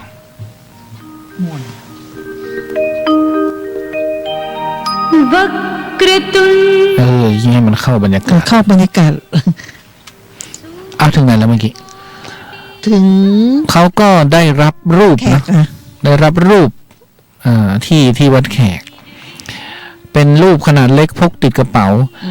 แล้วก็เอารูปเนี่ยวางไว้บนหิ้งพระแ ลังจากนั้นเขาก็หาบทสวดบูชาพระศิวะมาสวดโดยต้องเริ่มจากการสวดบูชาพระพิฆเนศก่อนอย่างที่เขาบอกเนี่ยความเชื่อนะใช่ ซึ่งในห้องทำงานของเขาเนี่ยอยู่ในบ้านก็จะมีกอไผ่อยู่นอกหน้าต่างเขาตั้งหิ้งพระในห้องทำงานที่บ้านเนี่ยในวันแรกที่เขาสวดบูชาพระศิวะเนี่ยเขาก็รู้สึกว่าเริ่มสวดแล้วก็เหมือนมีลมแรงมากเลยถึงเขาอยู่ในบ้านแต่เขาได้ยินเสียงใบไผ่เนี่ยเสียดสีกันเอียดอาดอยู่นอกหน้าต่างแต่พอหยุดสวดเนี่ยเสียงใบไผ่ก็หยุดทันทีเรื่องนี้ก็ไม่แน่ใจว่าคิดไปเองหรือเป็นอย่างนั้นจริงๆเขาบูชาพระศิวะมาตั้งแต่พฤษภาคมปี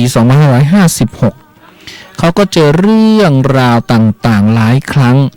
อย่างไรก็ดีเนี่ยก็ต้องบอกก่อนว่าเรื่องปาฏิหาริย์หรือเรื่องความเชื่อเนี่ยบางคนก็อาจจะมองว่าเป็นบังเอิญเนาะใช่แต่อย่างไรก็ดีเนี่ยมันก็เป็นสิทธิ์ของทุกคนใครจะคิดยังไงก็ได้แต่เขาประสบมาอย่างนี้จริงๆนะก็ครั้งแรกที่เขาเชิญเทวรูปเข้าบ้านเนี่ยวันหนึ่งเขาก็นัดคุยกับลูกค้าคนหนึ่งสำนักงานอยู่แถวสีลมผมก็ไปด้วยความรู้สึกว่าดีอ่ะนะเพราะว่าจะได้แวะไปวัดแขกสีลมอีกเหมือนเดิมแต่ลูกค้าคนนี้บอกเขามีธุระแถวพระราม 9ก็ต้องไปเจอที่พระราม 9ก็เลยผิดหวังเล็กน้อยออฟฟิศอยู่สีลมแต่ดันไปนัดที่พระราม 9ตอนเช้าก็เลยเข้าไปไหว้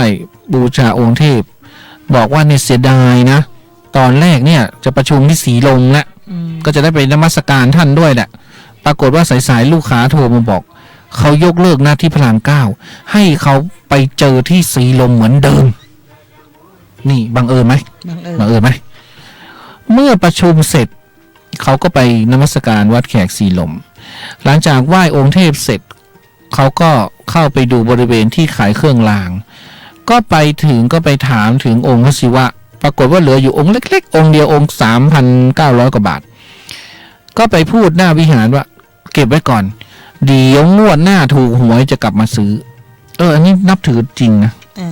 ต้องอย่างนี้อย่าไปงมงายแพงอย่าไปซื้อสิอันนี้ถูกแล้วต้องถูกหวยก่อนค่อยไปซื้อทีนี้เขาก็ไม่เคยเล่นหวยนะไม่ค่อยซื้อเท่าไหร่ก็คิดว่างวดนี้ก็คงจะไม่ได้ซื้อก็คงจะไม่ได้กลับมาเช่าหรอกแต่ว่าไปยืนพูดอยู่หน้าเทวาลัยแล้วไงหลังจากนั้นไม่นานเขาก็ไปทำบุญไถ่ชีวิตโคกระบือที่วัดหัวลำโพงวัดหัวลำโพงนั่นก็คือมีโคกระบือยืนอยู่นั่นแหละเขาให้คนไถ่เขาก็ไป3 คนเขาก็ไปตัวเขาลูกเขาแล้วก็แม่เขานะเมื่อทำบุญเสร็จก็มีคนขายลอตเตอรี่เอาแผงลอตเตอรี่เข้ามาโชว์แล้วลูกชายตัวดีก็ไปชี้ที่ลอตเตอรี่ใบหนึ่งแล้วก็บอกว่าเอาเบอร์นี้แม่เขาเห็นก็หลานชายชี้ก็เลยซื้อใบนั้นขึ้นมาแต่ลูกผมบอกว่าไม่ให้อาม่าซื้อให้ป้าซื้อป้าจะมีโชคทำไมเด็กมันฉลาดอย่างนี้แม่ก็เลยหงุดหงิดย่าก็เลยหงุดหงิดไงทำไมแต่ป้าก็บอกก็ได้ไม่ใช่สิอาม่าก็เลยบอกก็ได้ฉันซื้อให้พ่อเธอก็ได้นะต่อมาแม่เห็นว่าใบนี้มี2 ใบเหมือนกันก็เลยซื้อมา2 ใบแล้วก็เลยแบ่งกันเนี่ยย่าก็ฉลาด ผลปรากฏว่าลอตเตอรี่ใบนั้นถูกรางวัลเลขท้าย3 ตัวได้เงินมา 3,900 เท่ากับที่จะไปเช่าพระศิวะเลยก็เลยจำเป็นได้ไปเช่าปิกไปมาบูชาประดิษฐานไว้บนหิ้งพระภายหลังเขาก็เลยมาศึกษาเรื่องบูชาองค์เทพได้รับก็เชื่อมโยงเขาก็เอามาเชื่อมโยงกันทำไมเรื่องนี้มันเกี่ยวองค์เทพยังไงก็คือเหตุการณ์มันเกิดขึ้นใช่ไหมเราก็ต้องเชื่อมโยงไงอันนั้นก็เป็นเชื่อมโยงได้ว่าเขาไปไถ่ชีวิตโคกระบือซึ่งเป็นพาหนะของ พระศิวะด้วยไงอันนี้ก็มีปาฏิหาริย์เหมือนกันเดี๋ยวซีนี่ยังไม่จบยังไม่จบเหรอไปเช่ากลับมาละองค์ใหญ่นะ 3,900 เอามาไว้ที่หิ้งพระนะก็เอาตั้งไว้กับหิ้งพระพุทธรูปนั่นแหละในช่วงปีใหม่ที่ผ่านมาก็พาครอบครัวกับ ครอบครัวเขานะก็มีภรรยาลูกเล็ก2 คนอายุ5 ขวบคนหนึ่ง2 ขวบคนหนึ่งไปเที่ยวเขาใหญ่คืนหนึ่งพาเด็กขึ้นไปส่องสัตว์บนอุทยานซึ่งจากรีสอร์ทที่พักก็ขับประมาณ15 กิโลเมตรก็ถึงด่านเข้าอุทยานขับเรื่อยไป15 กิโลเมตรก็ถึงที่ส่องสัตว์บนที่ทำการอุทยานคืนนั้นออกจากที่พักประมาณ6 โมงเย็นครึ่งเนี่ยนะเพราะว่าลูก2 คนเพิ่งตื่นหลังจากเพลียมาทั้งวันตอนนั้นก็สังเกตว่าเกน้ำมันเหลือแค่2 ขีดจากเต็มถังเนี่ย8 ขีดนะแล้วก็จากที่พักถึงถนนใหญ่เนี่ยก็คาดว่าจะมีปั๊มน้ำมันให้เติมโดยเขาไม่รู้ว่าแค่เลี้ยวซ้าย500 เมตรก็มีปั๊มน้ำมันแล้วแต่เขาไปทางอื่นขับไปเรื่อยๆจนกระทั่งด่านตรวจถึงด่านตรวจก็รู้ว่าพลาดแล้วเพราะไม่มีปั๊มน้ำมันเลยแล้วมาถึงขั้นนี้จะตัดสินใจขับขึ้นอุทยานไปได้อย่างไรในเมื่อน้ำมันมีขีดเดียวเมื่อส่องสัตว์เสร็จก็ขับรถกลับมาอย่างนั้นบนอุทยานคงไม่มีปั๊มแน่ระหว่างทางลงมาเป็นป่ามืดในรถก็มีเด็กเล็ก2 คนจินตนาการถือว่าถ้าน้ำมันหมดแล้วเนี่ยต้องลำบากแน่ใช่ไหมใช่น้ำมันก็ตกขีดตกตัว E แล้วเนี่ยแต่ไฟน้ำมันกับยังไม่แสดงเนี่ยไม่แสดงก็คือว่ามันเป็นไปได้ยังไงถ้าตัว E เนี่ยมันจะต้องแดงเถือกใช่ต้องแดงแล้วมันหมดละเขาก็เลยพกพระศิวะไปด้วยเขาก็เลยอธิษฐานกับองค์เทพว่าขอให้ช่วยหน่อยนะอย่าให้เกิดปัญหาระหว่างทางสุดท้ายนะไฟน้ำมันก็แสดงขึ้นมานะแล้วก็มาถึงที่พักก็เข้านอนพอตอนเช้าก็เที่ยวปรากฏว่ารถสตาร์ทไม่ติดช่างก็บอกว่าน้ำมันไม่เหลือเลยขับมาได้ยังไงช่างก็ไปซื้อน้ำมันให้ก็แก้ไขไปได้ด้วยดีมาถึงที่กรุงเทพเขาตอนกลางคืนเวลาสวดมนต์หน้าหิ้งพระเขาก็จะสังเกตเห็นว่าตรีศูนย์ของพระศิวะมีรอยแตกแล้วก็ไปถามพราหมณ์ว่าตรีศูนย์แตกจะทำยังไงพราหมณ์ก็บอกว่าตรีศูนย์เป็นทองเหลืองวางอยู่บนหิ้งพระจะแตกเองได้ไงแสดงว่าคุณต้องมีเคราะห์อะไรสักอย่างตรีศูนย์ถึงแตกตรีศูนย์ถึงมารับเคราะห์แทนก็ตรีศูนย์แตกก็ซื้ออันใหม่ไปก็ได้นะตอนนั้นก็รีบสวดมนต์ก็กลับมาขอบคุณ thank you พระศิวะ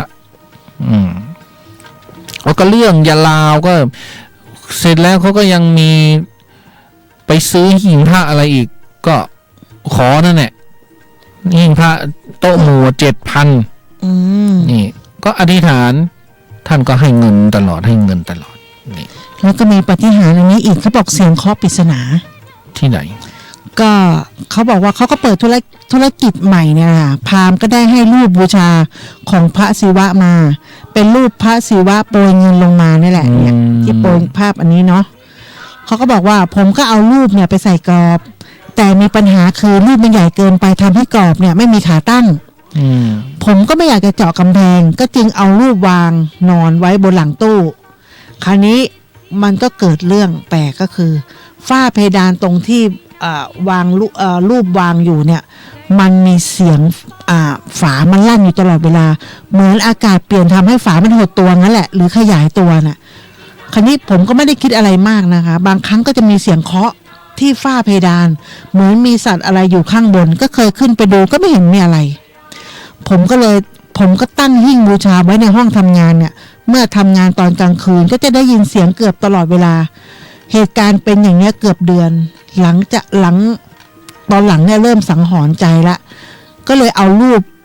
ที่วางเอาไว้เนี่ยนะคะที่นอนวางเอาไว้ก็จับตั้งขึ้นมาปรากฏว่าเสียงฝ้าเพดานที่มันเคยลั่นเนี่ยแล้วก็เคยเคาะเนี่ยมันหายไปเลยเมื่อเอารูปตั้งขึ้นก็ไม่รู้ว่าสิ่งที่เกิดขึ้นเนี่ยเพราะบารมีขององค์เทพหรือเปล่าหรือเจ้าที่เจ้าทางมาเตือนว่าให้เราเนี่ยวางรูปตั้งขึ้นหรืออาจจะเป็นเหตุบังเอิญก็ได้ก็คือเป็นความเชื่อแต่เขาวางเป็นเดือนมันก็ดังอย่างเงี้ยคือเอามาบูชาแต่ไม่ได้บูชาไงเอาเขาไปนอนไว้ก็มีเรื่องเล่าเยอะแยะมากมายนะคะสำหรับองค์พระพิฆเนศปาฏิหาริย์ต่างๆมีเยอะมากเคล็ดลับการข ขอพรพิฆเนศอีกอย่างหนึ่งก็คือ เวลาเราขอพรเสร็จเนี่ยเขาบอกให้ไปกระซิบที่หนูมูสิกะนะมูสิกะก็แปลว่าหนูเนี่ยเป็นพาหนะของพระพิฆเนศเป็นทหารเอกเลยนะเวลากระซิบแล้วก็ถ้าเรากระซิบข้างซ้ายเนี่ยก็ต้องเอามือปิดหูข้างขวาด้วยไม่งั้นมันทะลุไปคำขอพรทะลุไปต้องปิดด้วยนะที่ห้วยขวางสี่แยกห้วยขวางก็เหมือนกันนะเวลาที่เกิดวิตกกังวลอะไรต่างๆอะเนาะเขาก็จะไปขอพรกันแล้วก็มีคนขอแล้วได้ผลเลยสำเร็จศักดิ์สิทธิ์จริงๆนะก็ทำอย่างนี้แหละก็วันก่อนเห็นละออก็ไปกระซิบกระซาบอะไรหนูที่วัดศรีสุพรรณนี่ เห็นหนูว่าไงก็ไม่รู้หนูบอกไม่ได้ได้หนูบอกขอเยอะเกิน หนูบอกไม่ไหววันมีแต่คนขอใช่ไหมแล้วเขาจำไม่ได้แล้วด้วยนะว่าไปพูดอะไรไว้กับหนูก็คือคนขอเยอะเนี่ยเพราะฉะนั้นเขาก็เลยเคล็ดลับก็คือว่าต้องเตือนหนูด้วยเพราะหนูก็จะคอยเตือนพระพิฆเนศคอยเอาฟันแทะพิฆเนศ ให้ฟันแฟมแทะให้รู้อะไรอย่างเงี้ยแล้วก็มีที่อินเดียนี่ไม่ต้องถามถึงอ่ะมี everywhere มีทุกที่ทุกทางเทพอ่ะนะเพราะที่อินเดียเนี่ยเขานับถือมากไงอันนี้เป็นเรื่องหลอนเดี๋ยวค่อยเล่าอันนี้เป็นอะไรสี่แยกห้วยขวางเราไปแล้วทั้งนี้ทั้งนั้นเนี่ยการนับถือหรือการบูชาเทพเนี่ยมันก็แล้วแต่คนเนาะอย่างคนเมื่อกี้เขาก็ได้ในส่วนของเขาอะถ้าคนอื่นไปทำอาจจะไม่ได้ก็ได้ใช่หรืออาจจะไม่เจอปาฏิหาริย์อย่างนี้ก็ได้หรือบางทีอย่างทูบเนี่ยบางคนก็จุดเท่าไหร่ดี9 ดอก16 36 39 108เนี่ยจะจุดกี่ดอกดีมันก็อยู่ที่ว่าเราจุดแล้วมันสำเร็จหรือเปล่าก็มันก็ต้องทดลองเหมือนกันนะการไหว้เทพใช่หรือบางทีท่านจะมาเองอ่ะท่านจะมาแบบมีคนเอาให้อย่างเงี้ยคือไม่ต้องไปซื้อไปหาแบบไม่ต้องไปกระสันขวนขวายมาอย่างเงี้ยบางทีก็คนให้มาอย่างพระพิฆเนศที่กุฏิตุนุกเนี่ยมีญาติธรรมเนี่ยธรรมสถานเนี่ยเขาอยู่ที่บ้านเขาอยู่แล้วเขาก็เพื่อนเขาเปิดร้านก๋วยเตี๋ยวแล้วเขาก็คิดว่าเพื่อนเปิดร้านก๋วยเตี๋ยวไม่มีอะไรให้ก็จะยกพระพิฆเนศเนี่ยไปเป็นของขวัญเปิดร้านใหม่แต่คืนนั้นเองพอเขาจับพระพิฆเนศจะใส่กล่องเนี่ยเขาบอกเขาได้ยินเสียงในนิมิตว่าไม่ได้นะของท่านนุกไว้เลยของท่านนุกเลยแล้วญาติธรรมคนนั้นก็ยังไม่เชื่อเสียงนั้นนะไม่เชื่อเราอาจจะหูแว่วคิดไปเองเขาก็มาถามตุนุกเลยว่าตุนุกเกี่ยวข้องอะไรกับพระพิฆเนศเราก็ไม่รู้สิว่าเราจะเกี่ยวข้องยังไงแต่ว่าตอนเด็กๆของเราเนี่ยเรานับถือพระพิฆเนศไม่เชิงนับถือแต่ว่าสมัยก่อนเนี่ยมันจะมีนิตยสารเทพแขกเคยเห็นไหมมันจะมีนิตยสารอะไรไม่รู้เทวาลัยหรืออะไรสักอย่างเนี่ยแล้วเราก็มีนะไม่รู้ใครเอามาที่มาในบ้านเนี่ยก็ไม่รู้นะเราก็เลือกตัดรูปให้คะแนน นั่งตัดแล้วก็มาแปะตามฝาบ้านอย่างเงี้ยเราทำเองนะไม่ได้จะว่านับถือมันก็ไม่นับถือนะแต่ว่าชอบเห็นแล้วชอบก็มาติดแล้วก็มีคนเนี่ยเอาผ้ายันพิฆเนศมาให้แล้วก็เอามาติดอีกแล้วก็มีเหรียญพิฆเนศเราก็เก็บไว้อะไรอย่างเงี้ยเราก็เก็บไว้อย่างเงี้ยเราก็ไม่รู้เราเกี่ยวข้องอะไรกับท่านหรือเปล่าเนี่ยทีนี้เราก็เล่าไปอย่างเงี้ยนะบอกไม่รู้ว่าเกี่ยวข้องอะไรแต่ว่าตั้งแต่เล็กๆแล้ว ไปเรียนก็ไปเรียนที่ราชภัฏก็ไปเจอพิฆเนศเนี่ยก็ไปถ่ายรูปกับท่านบ่อยมาก ซึ่งไม่มีใครถ่ายรูปกับศาลพิฆเนศนะ เวลาจบเนี่ยมีชั้นเนี่ยเดินขึ้นไปได้ ก็เป็นไรไม่รู้ก็ไปถ่ายอย่างเงี้ยทุกวันนี้นะไปที่ไหนก็เจอพิฆเนศก็ไปถ่ายรูปพอๆกับพญานาคถ่ายรูปมีสองอย่างเนี่ยพญานาคไม่พญานาคก็พระพิฆเนศนี่สองอย่างแต่พญานาคจะเยอะกว่าพญานาคจะเยอะเพราะไปวัดบ่อยไงใช่พญานาคก็มีทุกวัดไงพวกเราก็ชอบไปเที่ยววัดไงก็มาเที่ยวได้แค่นั้นแหละจะไปเที่ยวไหนล่ะ ฟรีก็ฟรีนะบุญก็ได้สบายใจด้วยบางทีก็ได้ของแจกด้วยอย่างเงี้ยนะเขาก็เลยยกพิฆเนศมาให้นี่แล้วก็เลยจำเป็นต้องตั้งไว้ในกุฏินะบางทีก็ไม่อยากตั้งนะบางทีเป็นตุ๊เจ้าไอ้ยังมีเทพมีอะไรอย่างนั้นอย่างนี้เราก็ไม่รู้เราก็ท่านมาเองเราไม่ได้ไป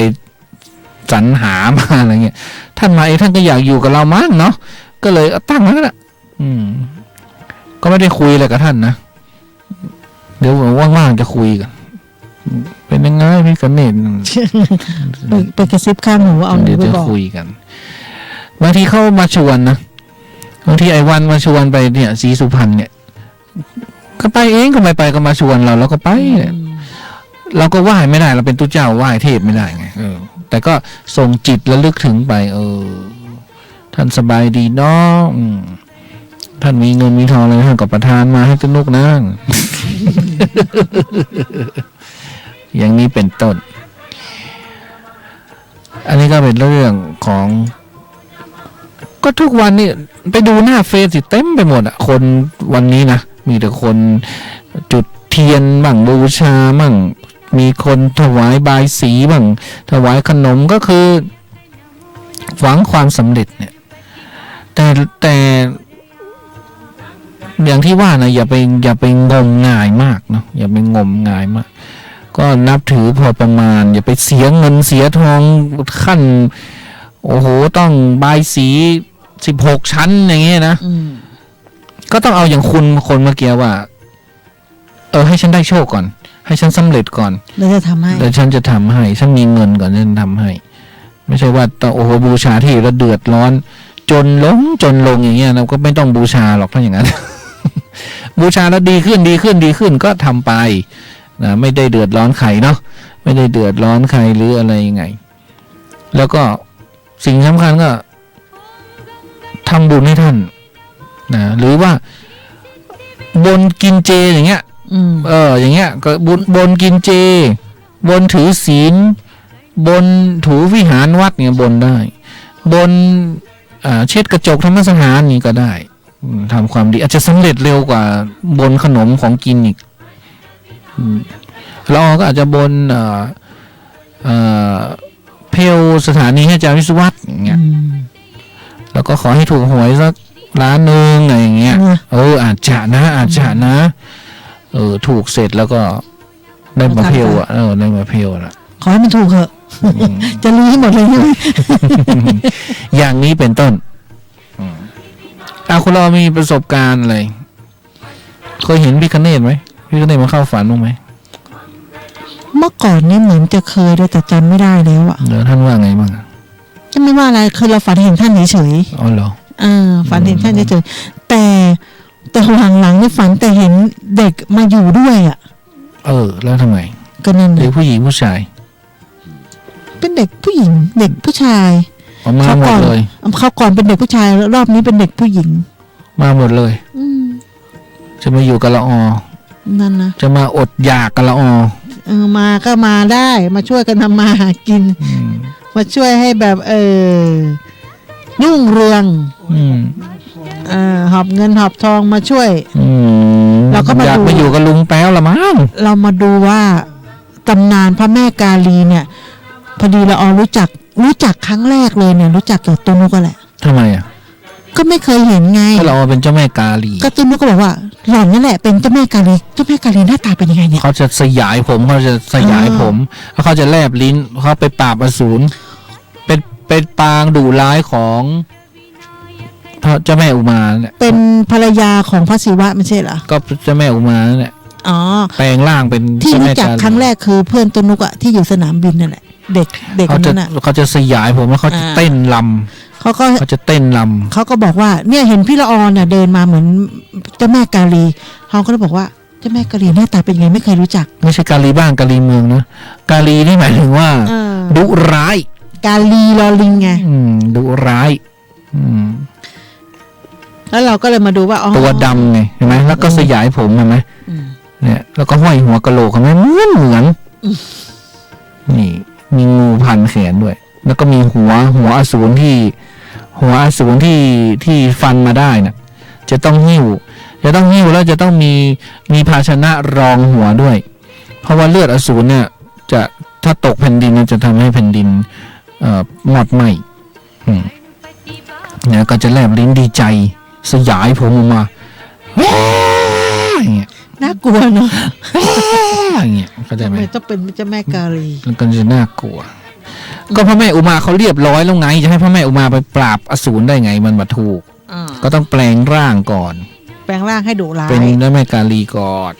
แลบลิ้นปิ้นตาเนี่ยนะ หน้าที่เขาเรียกว่าพระแม่อุมาเนี่ยเป็นหน้าที่โปรดสัตว์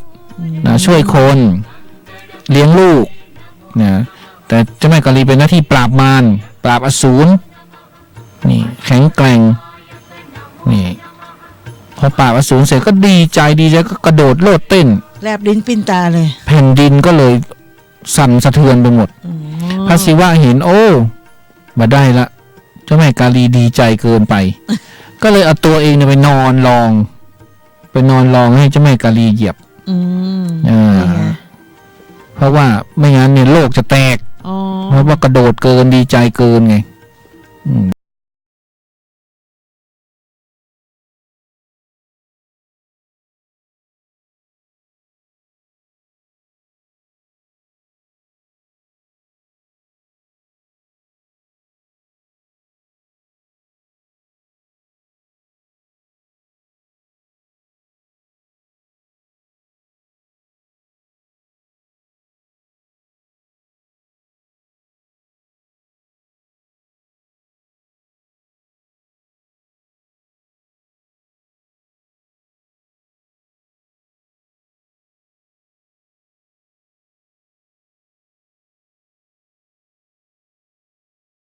หรือใครมีประสบการณ์เกี่ยวกับการบูชาเพื่อนนะบูชาเพื่อนวะ บูชาอะไรนะ พระพิคเน พระพิ ต ฆเนศ บูชาเพื่อน ไม่ แล้ว ใช่จะเปิดเพลงเพื่อนนี่หาว่าบูชาเพื่อน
รายการนี้ไม่เหมาะกับเด็กอายุต่ำกว่า 15 ปี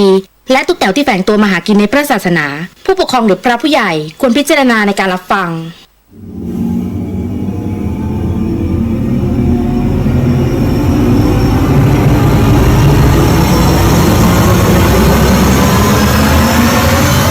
The เฮียน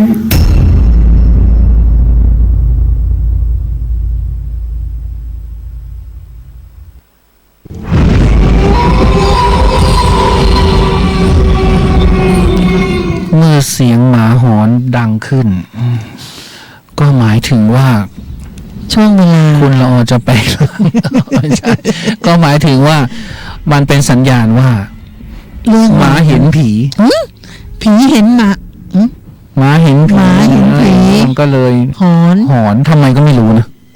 เออ มันคงไปกดประสาทอะไรสักอย่างนั่นแหละ นั่นน่ะสิ นะ เราต้องไปถามหมาดูนะ ไม่ใช่หมา แล้วก็ไม่ใช่ผี คือผีเขาก็เป็น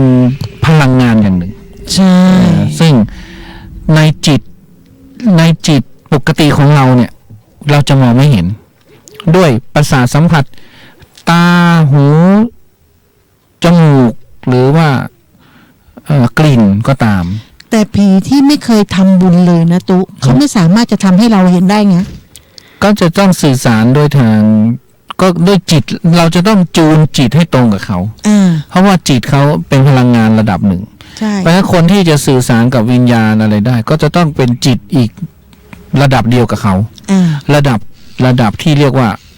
ใช้พลังงานในคลื่นที่มันตรงกัน แต่มีเรื่องเล่าว่านะเขาบอกว่าการที่เราเห็นผีเนี่ยเขาบอกว่าถ้าเกิดว่าคนที่เสียชีวิตไปแล้วเนี่ยไม่เคยทำบุญไม่เคยใส่บาตรไม่เคยทำอะไรเลยเนี่ยเขาบอกว่าแม้จะกลับตายอยู่ที่ไหนก็อยู่ที่นั่นไม่สามารถที่จะเอาตัวเองกลับบ้านได้เขาก็เลยถามว่ามีเรื่องเล่าเนาะเขาบอกว่ามี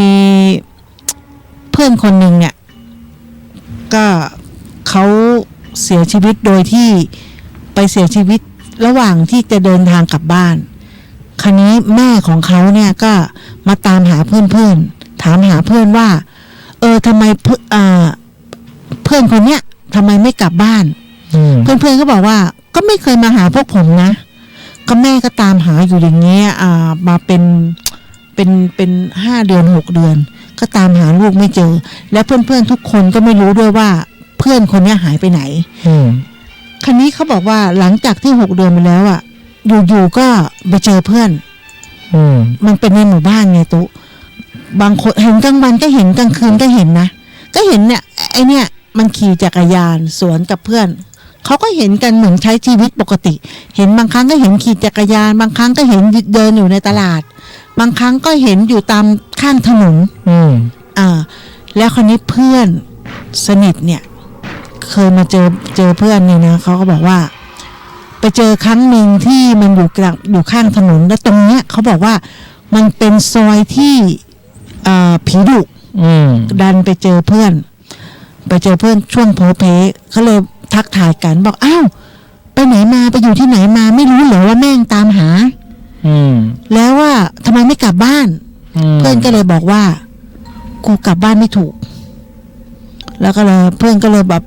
เอ้าทำไมเองกลับบ้านไม่ถูกทำไมกลับบ้านแล้วเขาบอกว่ากูกลับบ้านไม่ถูกแล้วกลับไม่ได้เขาก็เลยถามว่าเพราะอะไรกลับไม่ได้ยังไงเองก็ต้องกลับบ้านนะก็พูดคุยกันแบบเพื่อนฝูงอะเนาะแล้วก็ต่างคนต่างแยกย้ายกันไปคราวนี้ก็เลยไปถามแม่ไปบอกให้แม่ของคนตายเนี่ยฟังว่าเนี่ยผมเจอเพื่อนเจอมาแล้วนะว่าอยู่ตรงนี้ก็ไม่เห็นกลับมาคราวนี้ในกลุ่มเพื่อนเนี่ยก็ไปเจอกันแล้วก็มาเล่ากันว่าเคยเจอเพื่อนไหมอะไรอย่างเงี้ยเขาบอกว่าก็เจอนะมันไม่ได้ไปไหนเสร็จแล้วพอมาอยู่อีกครั้งหนึ่งก็มาเจอในจุดเดิมก็ยังใส่ชุดเดิมเสื้อผ้าเดิมแต่วันเวลามันผ่านไปหน้ามันก็ยังเด็กเหมือนเดิมคือมันก็คือจากที่เจอ6 เดือนหลังจาก6 เดือนก็เป็นปีเป็น2 ปีก็ยังมาเจอในจุดเดิมก็เลยถามว่าก็ใส่เสื้อผ้าชุดเดิมเขาบอกว่ากลับบ้านหรือยังเขาบอกว่ากลับไม่ได้พอดีเพื่อนเนี่ยจะบวชไอ้เจ้านี่เขาคนที่เสียชีวิตเนี่ยก็เลยมาบอกว่าเฮ้ยเองจะบวชเหรอ อันนี้ก็ตกใจเอ๊ะทำไมถึงได้รู้ล่ะเพราะไม่เคยบอกใครเลยยังไม่ได้แจกการ์ดยังไม่ได้บอกใครว่าจะบวชมีเฉพาะคนในครอบครัวที่เท่านั้นที่จะรู้ก็เลยแบบตังหิดใจนั้นเดี๋ยวข้าไปเที่ยวไปหาเองที่บ้านได้ไหมเพื่อนก็บอกว่าได้สิมาเลยก็เพื่อนกันอยู่แล้วเนาะพอตกกลางคืนเพื่อนก็มาที่บ้านคราวนี้บ้านเนี่ยเขาก็เป็นทำเป็นร้านข้าวแกงไอ้เจ้านี่ก็ไม่ได้ช่วยแม่ไม่ได้อะไรนะคะก็ขึ้นไปนอนบนบ้านแล้วก็หลับไปสะดุ้งตื่นมาเพื่อนก็มาหาที่ห้องแล้วก็บอกว่ากูเหงากูอยากกลับบ้านแต่กลับไม่ได้เพื่อนก็เลยถามว่าเพราะอะไรถึงกลับไม่ได้ก็ไม่มีคำตอบแล้วคืนนี้กูขอนอนด้วยคนได้ไหมเพื่อนบอกได้สิก็นอนด้วยกันนี่แหละพอล้มตัวนอนด้วยกันเนี่ยมันบอกว่าเพื่อนเนี่ยมากอดชนิดว่าไม่ใช่กอดมือเดียวสำหรับคนนอนตะแคงไงนะแล้วเวลานอนกอดมันก็ต้องเอามืออ้อมใช่ไหมแต่ไม่คือลักษณะคือกอดสองมือแล้วก็ร้องไห้ร้องไม่ใช่แบบร้องให้แบบสะอึกสะอื้นนะแบบร้องแบบเอาเป็นเอาตายเลยอะร้องอยู่นั่นนะบอกว่าอยากกลับมาหาอยากอะไรอยากคิดถึงมากๆแล้วก็เหงามากคราวนี้ก็เลยหลับไปไม่รู้ว่าเพื่อนมันจะร้องห่มร้องไห้ไปไหนบอกอย่าไปคิดมากนะเองก็กลับมาสิอะไรนอนเนี้ยก็พอสะดุ้งตื่นตอนเช้าอ้าวตื่นมาเพื่อนหายไปแล้วนะคะเพื่อนหายไปแล้วก็ไม่ได้คิดอะไรก็ลงไปข้างล่างก็ไปบอกว่าเมื่อคืนเนี้ยเพื่อนมานอนด้วยแม่ก็บอกก็ไม่เห็นมีใครมานี่ถ้ามามันต้องผ่านแม่ก่อนสิเพราะแม่อยู่ข้างล่างอะไรเงี้ยบอกว่ามันมาเมื่อคืนก็ไม่ได้สนใจก็ถึงเวลาบวชก่อนที่จะบวชนะคะก็อยู่เขาก็ไปเจอคราวนี้แม่ของทุกคนเพื่อนฝูงเนี่ยเริ่มมาเล่าเพราะเจอทีขึ้นก็เลยมาเล่าในกลุ่มเพื่อนก็เลยไปบอกกับแม่ของผู้ตายเนาะคราวนี้แม่ของผู้ตายเนี่ยก็เลยแปลกใจตังหิดใจก็เลยไปถามพระอาจารย์ไปถามพระองค์หนึ่งเนี่ยองค์เนี่ยให้ดูว่าคนเนี่ยมันอยู่ที่ไหนก็บอกเอาวันเดือนปีมาพอเขาให้วันเดือนปีเสร็จหลวงพ่อเนี่ยก็แงนมองบนท้องฟ้าอยู่บอกเฮ้ยไอ้นี่มันตายแล้วนี่ใช่ไหมแล้วเขาก็เลยบอกพระองค์นี้ก็เลยบอกว่าตายที่ไหนอยู่จุดไหนถูกฝังไว้ที่ไหนท่านก็บอกหมดเลยพอบอกหมดเสร็จแล้วก็ทุกคนก็เลยไปหาจนเจอในจุดที่เพื่อนเนี่ยไปเจอกลางคืนที่ปั่นจักรยานไปแล้วไปเจอมันดักข้างทางเลยเนาะก็ไปเจอจุดนั้นก็เอาขึ้นมาแล้วก็มาทำพิธีศพคือการเผาศพคราวนี้เพื่อนฝูงก็มาหมดเพื่อนนี่ก็เลยโทรไปหาแฟนของคนตายบอกว่าให้มางานศพส่วนผู้หญิงเนี่ยแฟนที่คนตายก็บอกจะบ้าเหรอจะตายได้ไงอย่ามาล้อเล่นก็อยู่ด้วยกันทุกวันเนี่ยก็นอนอยู่ด้วยกันทุกวันเนี่ยมันยังนอนกับเขาเลยอ่ะคือนอนณวันนี้ณเมื่อคืนนี้ก็ยังนอนอยู่เพื่อนก็เลยบอกว่าเอ็งขี่รถมาที่บ้านมันเลยอย่างด่วนเลยอย่างเร็วเลยพอมาถึงปุ๊บขี่มอไซค์มาเนาะพอเห็นว่าเป็นงานศพเท่านั้นแหละคือล้มทั้งยืนทั้งรถทั้งคนเลยล้มไปเลยคือเป็นลมไปเลยเพราะว่าคนตายเนี่ยอยู่ด้วยกันทุกคืนกลางวันก็ยังเห็นกันนะเพื่อนฝูงเขาก็เห็นกลางวันเดินในตรงตลาดนะคราวนี้เขาก็เลยบอกว่าพอเห็นเสร็จพระก็บอกว่ามันกลับไม่ได้เพราะเขาไม่เคยทำบุญไงตุ๊ไม่เคยทำบุญ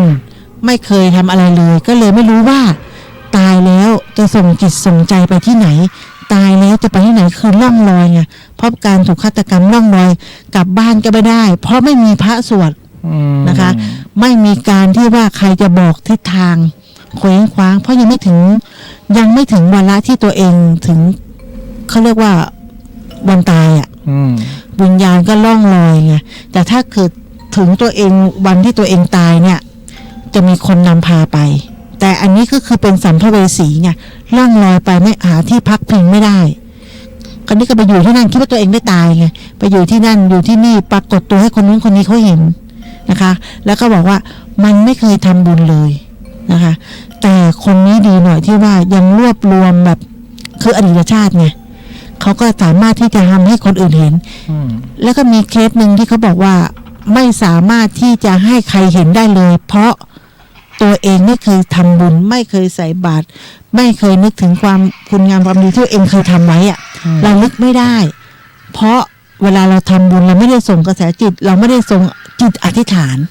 นะคะพอไม่ได้ส่งจิตอธิษฐานไปปุ๊บถึงเวลานั้น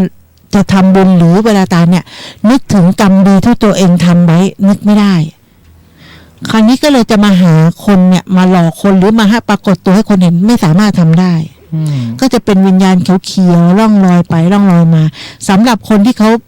รวบรวมพลังงานเนี่ยแล้วมาให้คนอื่นเห็นเนี่ยเขาบอกคนนั้นน่ะถือว่ายังมีบุญยังสามารถไปหาคนที่เขาคิดว่าคนนั้นสามารถทำบุญให้เขาได้เพราะบุญเขามีเชื่อมต่อกันไงกับคนนี้เขารู้ว่ารวบรวมพลังงานแล้วคนเนี้ยสามารถช่วยเขาได้นะคะแต่คนบางคนไม่เคยทำบุญก็ลำบากหน่อยหรือเขาบอกว่าบางคนที่ทำบุญแล้วเนี่ยต้องน้อมจิตในการทำบุญเวลาเราไปทำบุญอะไรหรืออะไรก็แล้วแต่เนี่ยเขาบอกว่าให้ระลึกถึงที่เราเคยทำบุญสร้างวัดสร้างโบสถ์สร้างศาลาหรือในการที่เราใส่บาตรนู่นนี่นั่นให้ระลึกถึงตรงนั้นแล้วน้อมจิตน้อมใจเอาไว้เวลาเราเกิดเหตุที่มันวิกฤตเราสามารถที่จะน้อมบุญตรงนี้ได้หรือเกิดเราถึงวันละที่เราใกล้จะดับนะคะเขาจะมากระซิบข้างหูเนี่ยว่าให้นึกถึงพระพุทธพระธรรมพระสงฆ์นึกถึงคุณงามความดีที่เราเคยทำเอาไว้ไม่ว่าเราจะทำบุญตั้งแต่จำความได้เราเคยทำความดีเราเคยทำบุญอะไรให้นึกถึงกรรมดีหรือการทำบุญสร้างพระสร้างวิหารสร้างโบสถ์ใส่บาตรอะไรพวกเนี้ยให้ระลึกถึงแต่บางคนระลึกไม่ได้เพราะเราไม่ได้น้อมจิตคืออ่ะเขาให้ซองมาก็อ่ะใส่ไปเขาให้ทำบุญก็ทำไปโดยที่เราไม่ได้น้อมจิตไม่ได้น้อมใจไม่ได้เขาเรียกว่าไม่ได้อธิษฐานจิตไม่ได้อธิษฐานในการที่เราจะทำบุญถึงเวลาคราวที่เราจะต้องจิตดับไปเนี่ยไม่สามารถจะระลึกถึงความดีที่เราทำได้นะฉันระลึกถึงมาม่าที่ฉันใส่บาตรได้เสมอ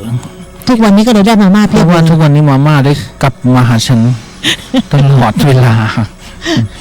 แล้วฉันก็ไม่ค่อยได้กินเลยนะได้ฉันเลยมาม่าได้เยอะแต่ไม่รู้ไปไหนวันนี้ไปเจออาจารย์ภูไปฝากดวงก็คือวันที่9 ตุลาคมนี้ดาวพฤหัสจะย้ายอีกแล้วจะย้ายนะก็ทุกครั้งที่ดาวใหญ่ๆย้ายเนี่ยอาจารย์ภูก็จะทำพิธีนะที่วัดโพกเปียก็จะทำพิธีให้เรามันเข้าก่อนนะใช่ทีนี้ดาวพฤหัสเนี่ยเป็นดาวใหญ่เป็นดาวสุภเคราะห์เป็นประธานของดาวสุภเคราะห์ทั้งหมดดาวพฤหัสก็คือเลข5ไงเลข5ก็คือคุณธรรมอะไรต่างๆคือความสำเร็จทุกอย่างวิชาการนะครูอาจารย์ต่างๆก็จะย้ายแล้ววันที่6 ตุลาคมเป็นต้นไปก็จะมีหลายราศีที่จะได้รับผลกระทบราศีไอ้อย่างพ้องก็ไม่รู้ละก็แล้วแต่ของใครคนมันนะก็ไปฝากได้ไงก็คือไปแก้ได้มันจะดีจะถือถ้ามาดีเราก็ถือว่าเรารับต้อนรับสิ่งดีๆแต่ถ้ามาร้ายเราก็แก้ไขจากหนักก็เป็นเบาอย่ามาทำร้ายฉันนะแล้วก็เริ่มฝากโดนได้แล้วใช่ไหมรีบไปฝากเลยรีบไปฝากโดนแล้ว99 บาทมั้งแล้วก็อาจารย์ภูก็หักค่าใช้จ่ายแล้วก็จะนำไปซื้อที่ดินให้วัดอะไรกำหนดจำไม่ได้ก็ไปทำบุญให้นั่นแหละสิ่งหนึ่งที่อาจารย์ภูเตือนตัวนุก็อย่างเดียวมีอย่างเดียวเลยท่านนอนให้หลับนะท่านนะท่านพลังอ่อนแอมากเลยเนี่ยก็ต้องนอนวันละกี่ชั่วโมงฉันไม่ได้นอนไม่หลับฉันแค่ไม่นอนเดี๋ยววันนี้เราก็นอนดึกเดี๋ยวต้องกลับแม่โจ้เนี่ยเอาไปทำไมแม่โจ้ไปนอนเอาบ้านเธออยู่แม่โจ้เหรอบ้านอยู่แม่โจ้นึกว่าอยู่ธรรมสถานกลับแม่โจ้กลับนอนธรรมสถานนอนแค่คืนส่วนมากก็จะกลับบ้านแต่กลับดึกไงกลับดึกมาเช้ากลับประมาณ5 ทุ่มเที่ยงคืนแต่วันนี้จะดึกหน่อยกลับตี 1แล้วไปถึงตี 3เลยแค่แม่โจ้ดินะตี 2ตี 1 ครึ่ง20 นาทีก็ถึงถ้าเกิดไปตอนตี 1เนี่ยประมาณจะประมาณ20 หรือ25 นาทีถ้าติดไฟแดงก็ค่อยๆไขกุญแจเข้าไปเพื่อจะดูนั่นดูนี่ เพื่อเอาหญ้าสูงเอานั่งหลกหญ้าอีกเพื่อจะเข้าบ้านได้ตีหนึ่งเนี่ยนะมานั่งหลกหญ้าเพื่อจะหลกหญ้าให้มันเสร็จก่อนเพื่อจะไขเข้าไปเอาอีกคุณชายวิ่งออกมาอีกไม่ได้ทำอะไรอีกเอาตรงนี้ลุกหน่อยกวาดก่อนต้องไปป้อนข้าวคุณชายก่อนป้อนข้าวคุณชายอีกกวาดก่อนไม่ได้หลับไม่ได้นอนคือทำไมกลางคืนนี่มันเพลินไงที่ฉันเล่านี่คือฉันรู้ไงว่ามันเพลินบางทีเราก็นึกอะไรออกเราก็ทำตอนนั้นเลยไงมันสงบไงก็เลยไม่ได้นอนคือกลางคืนเนี่ยมันเป็นอะไรที่สงบนั่นแหละแล้วก็ไม่มีเสียงอะไรมาวุ่นวายไงมันเป็นอะไรส่วนตัวมากๆนั่นแหละกลางคืนจะดีวันที่24กันยาก็เป็นวันมหิดลนะก็จะมีการทำบุญตักบาตรที่คณะแพทยศาสตร์มหาวิทยาลัยเชียงใหม่นะก็ไปทำบุญตักบาตรกันได้นะหมดเวลาแล้วจ้ะพูดฆ่าเวลาไปงั้น เพราะวันนี้มาด้วยความเบลอไม่ได้ปฏิติดประต่อก็อย่างนี้บ้างนะปฏิติดประต่อบ้างอะไรบ้างนะอาจารย์ภูดูหน้าตนูแล้วบอกเนี่ยคนอย่างเงี้ยคนคิดนอกกรอบ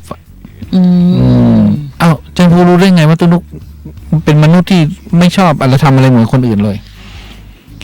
คางจะเป็นร่องอย่างนี้มีคางเป็นร่องพวกคางเป็นร่องเนี่ยพวกคิดนอกกรอบทำอะไรเหมือนไม่เหมือนชาวบ้านเราไม่ได้เป็นร่องไม่เป็นเราเหมือนชาวบ้านอยู่ หน้าเธอก็เหมือนชาวบ้านอยู่ดีแล้วที่หน้าเหมือนชาวบ้านดีหน้าไม่เหมือนชาวบ้านนี่หน้าฉันเนี่ยไม่เหมือนชาวบ้านไม่ใช่หน้าเหมือนอย่างเดียวนะทำอะไรก็ไม่เหมือนชาวบ้าน เอาล่ะค่ำคืนนี้ก็ขอแผ่เมตตาไปยังทุกสรรพสัตว์สรรพวิญญาณสรรพเจ้ากรรมนายเวรสรรพเทวดาทั้งหลายเทพเจ้าทั้งหลายทั้งเทพเจ้าสายฮินดูสายแขกเทพเจ้าสายจีนก็ดีมีพระโพธิสัตว์กวนอิมอวโลกิเตศวรก็ดีมีให้นิกเสียงฮ่องเต้ก็ดีมีโป้ยเสียงก็ดีมีพระอรหันต์จี้กงก็ดีมีพระสังฆจายก็ดีมีพระอมิตภะก็ดี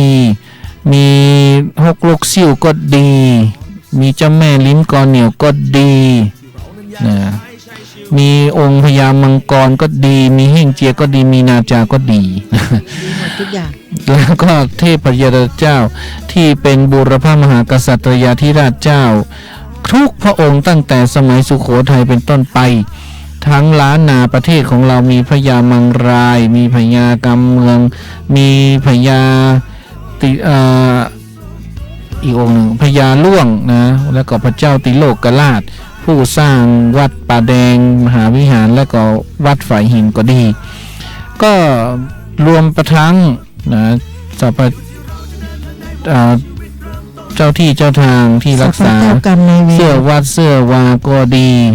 ที่เป็นเทวดารักษาตัวของท่านทุกท่านทุกคนก็ดีผู้ฟังทุกท่านก็ดีที่เป็น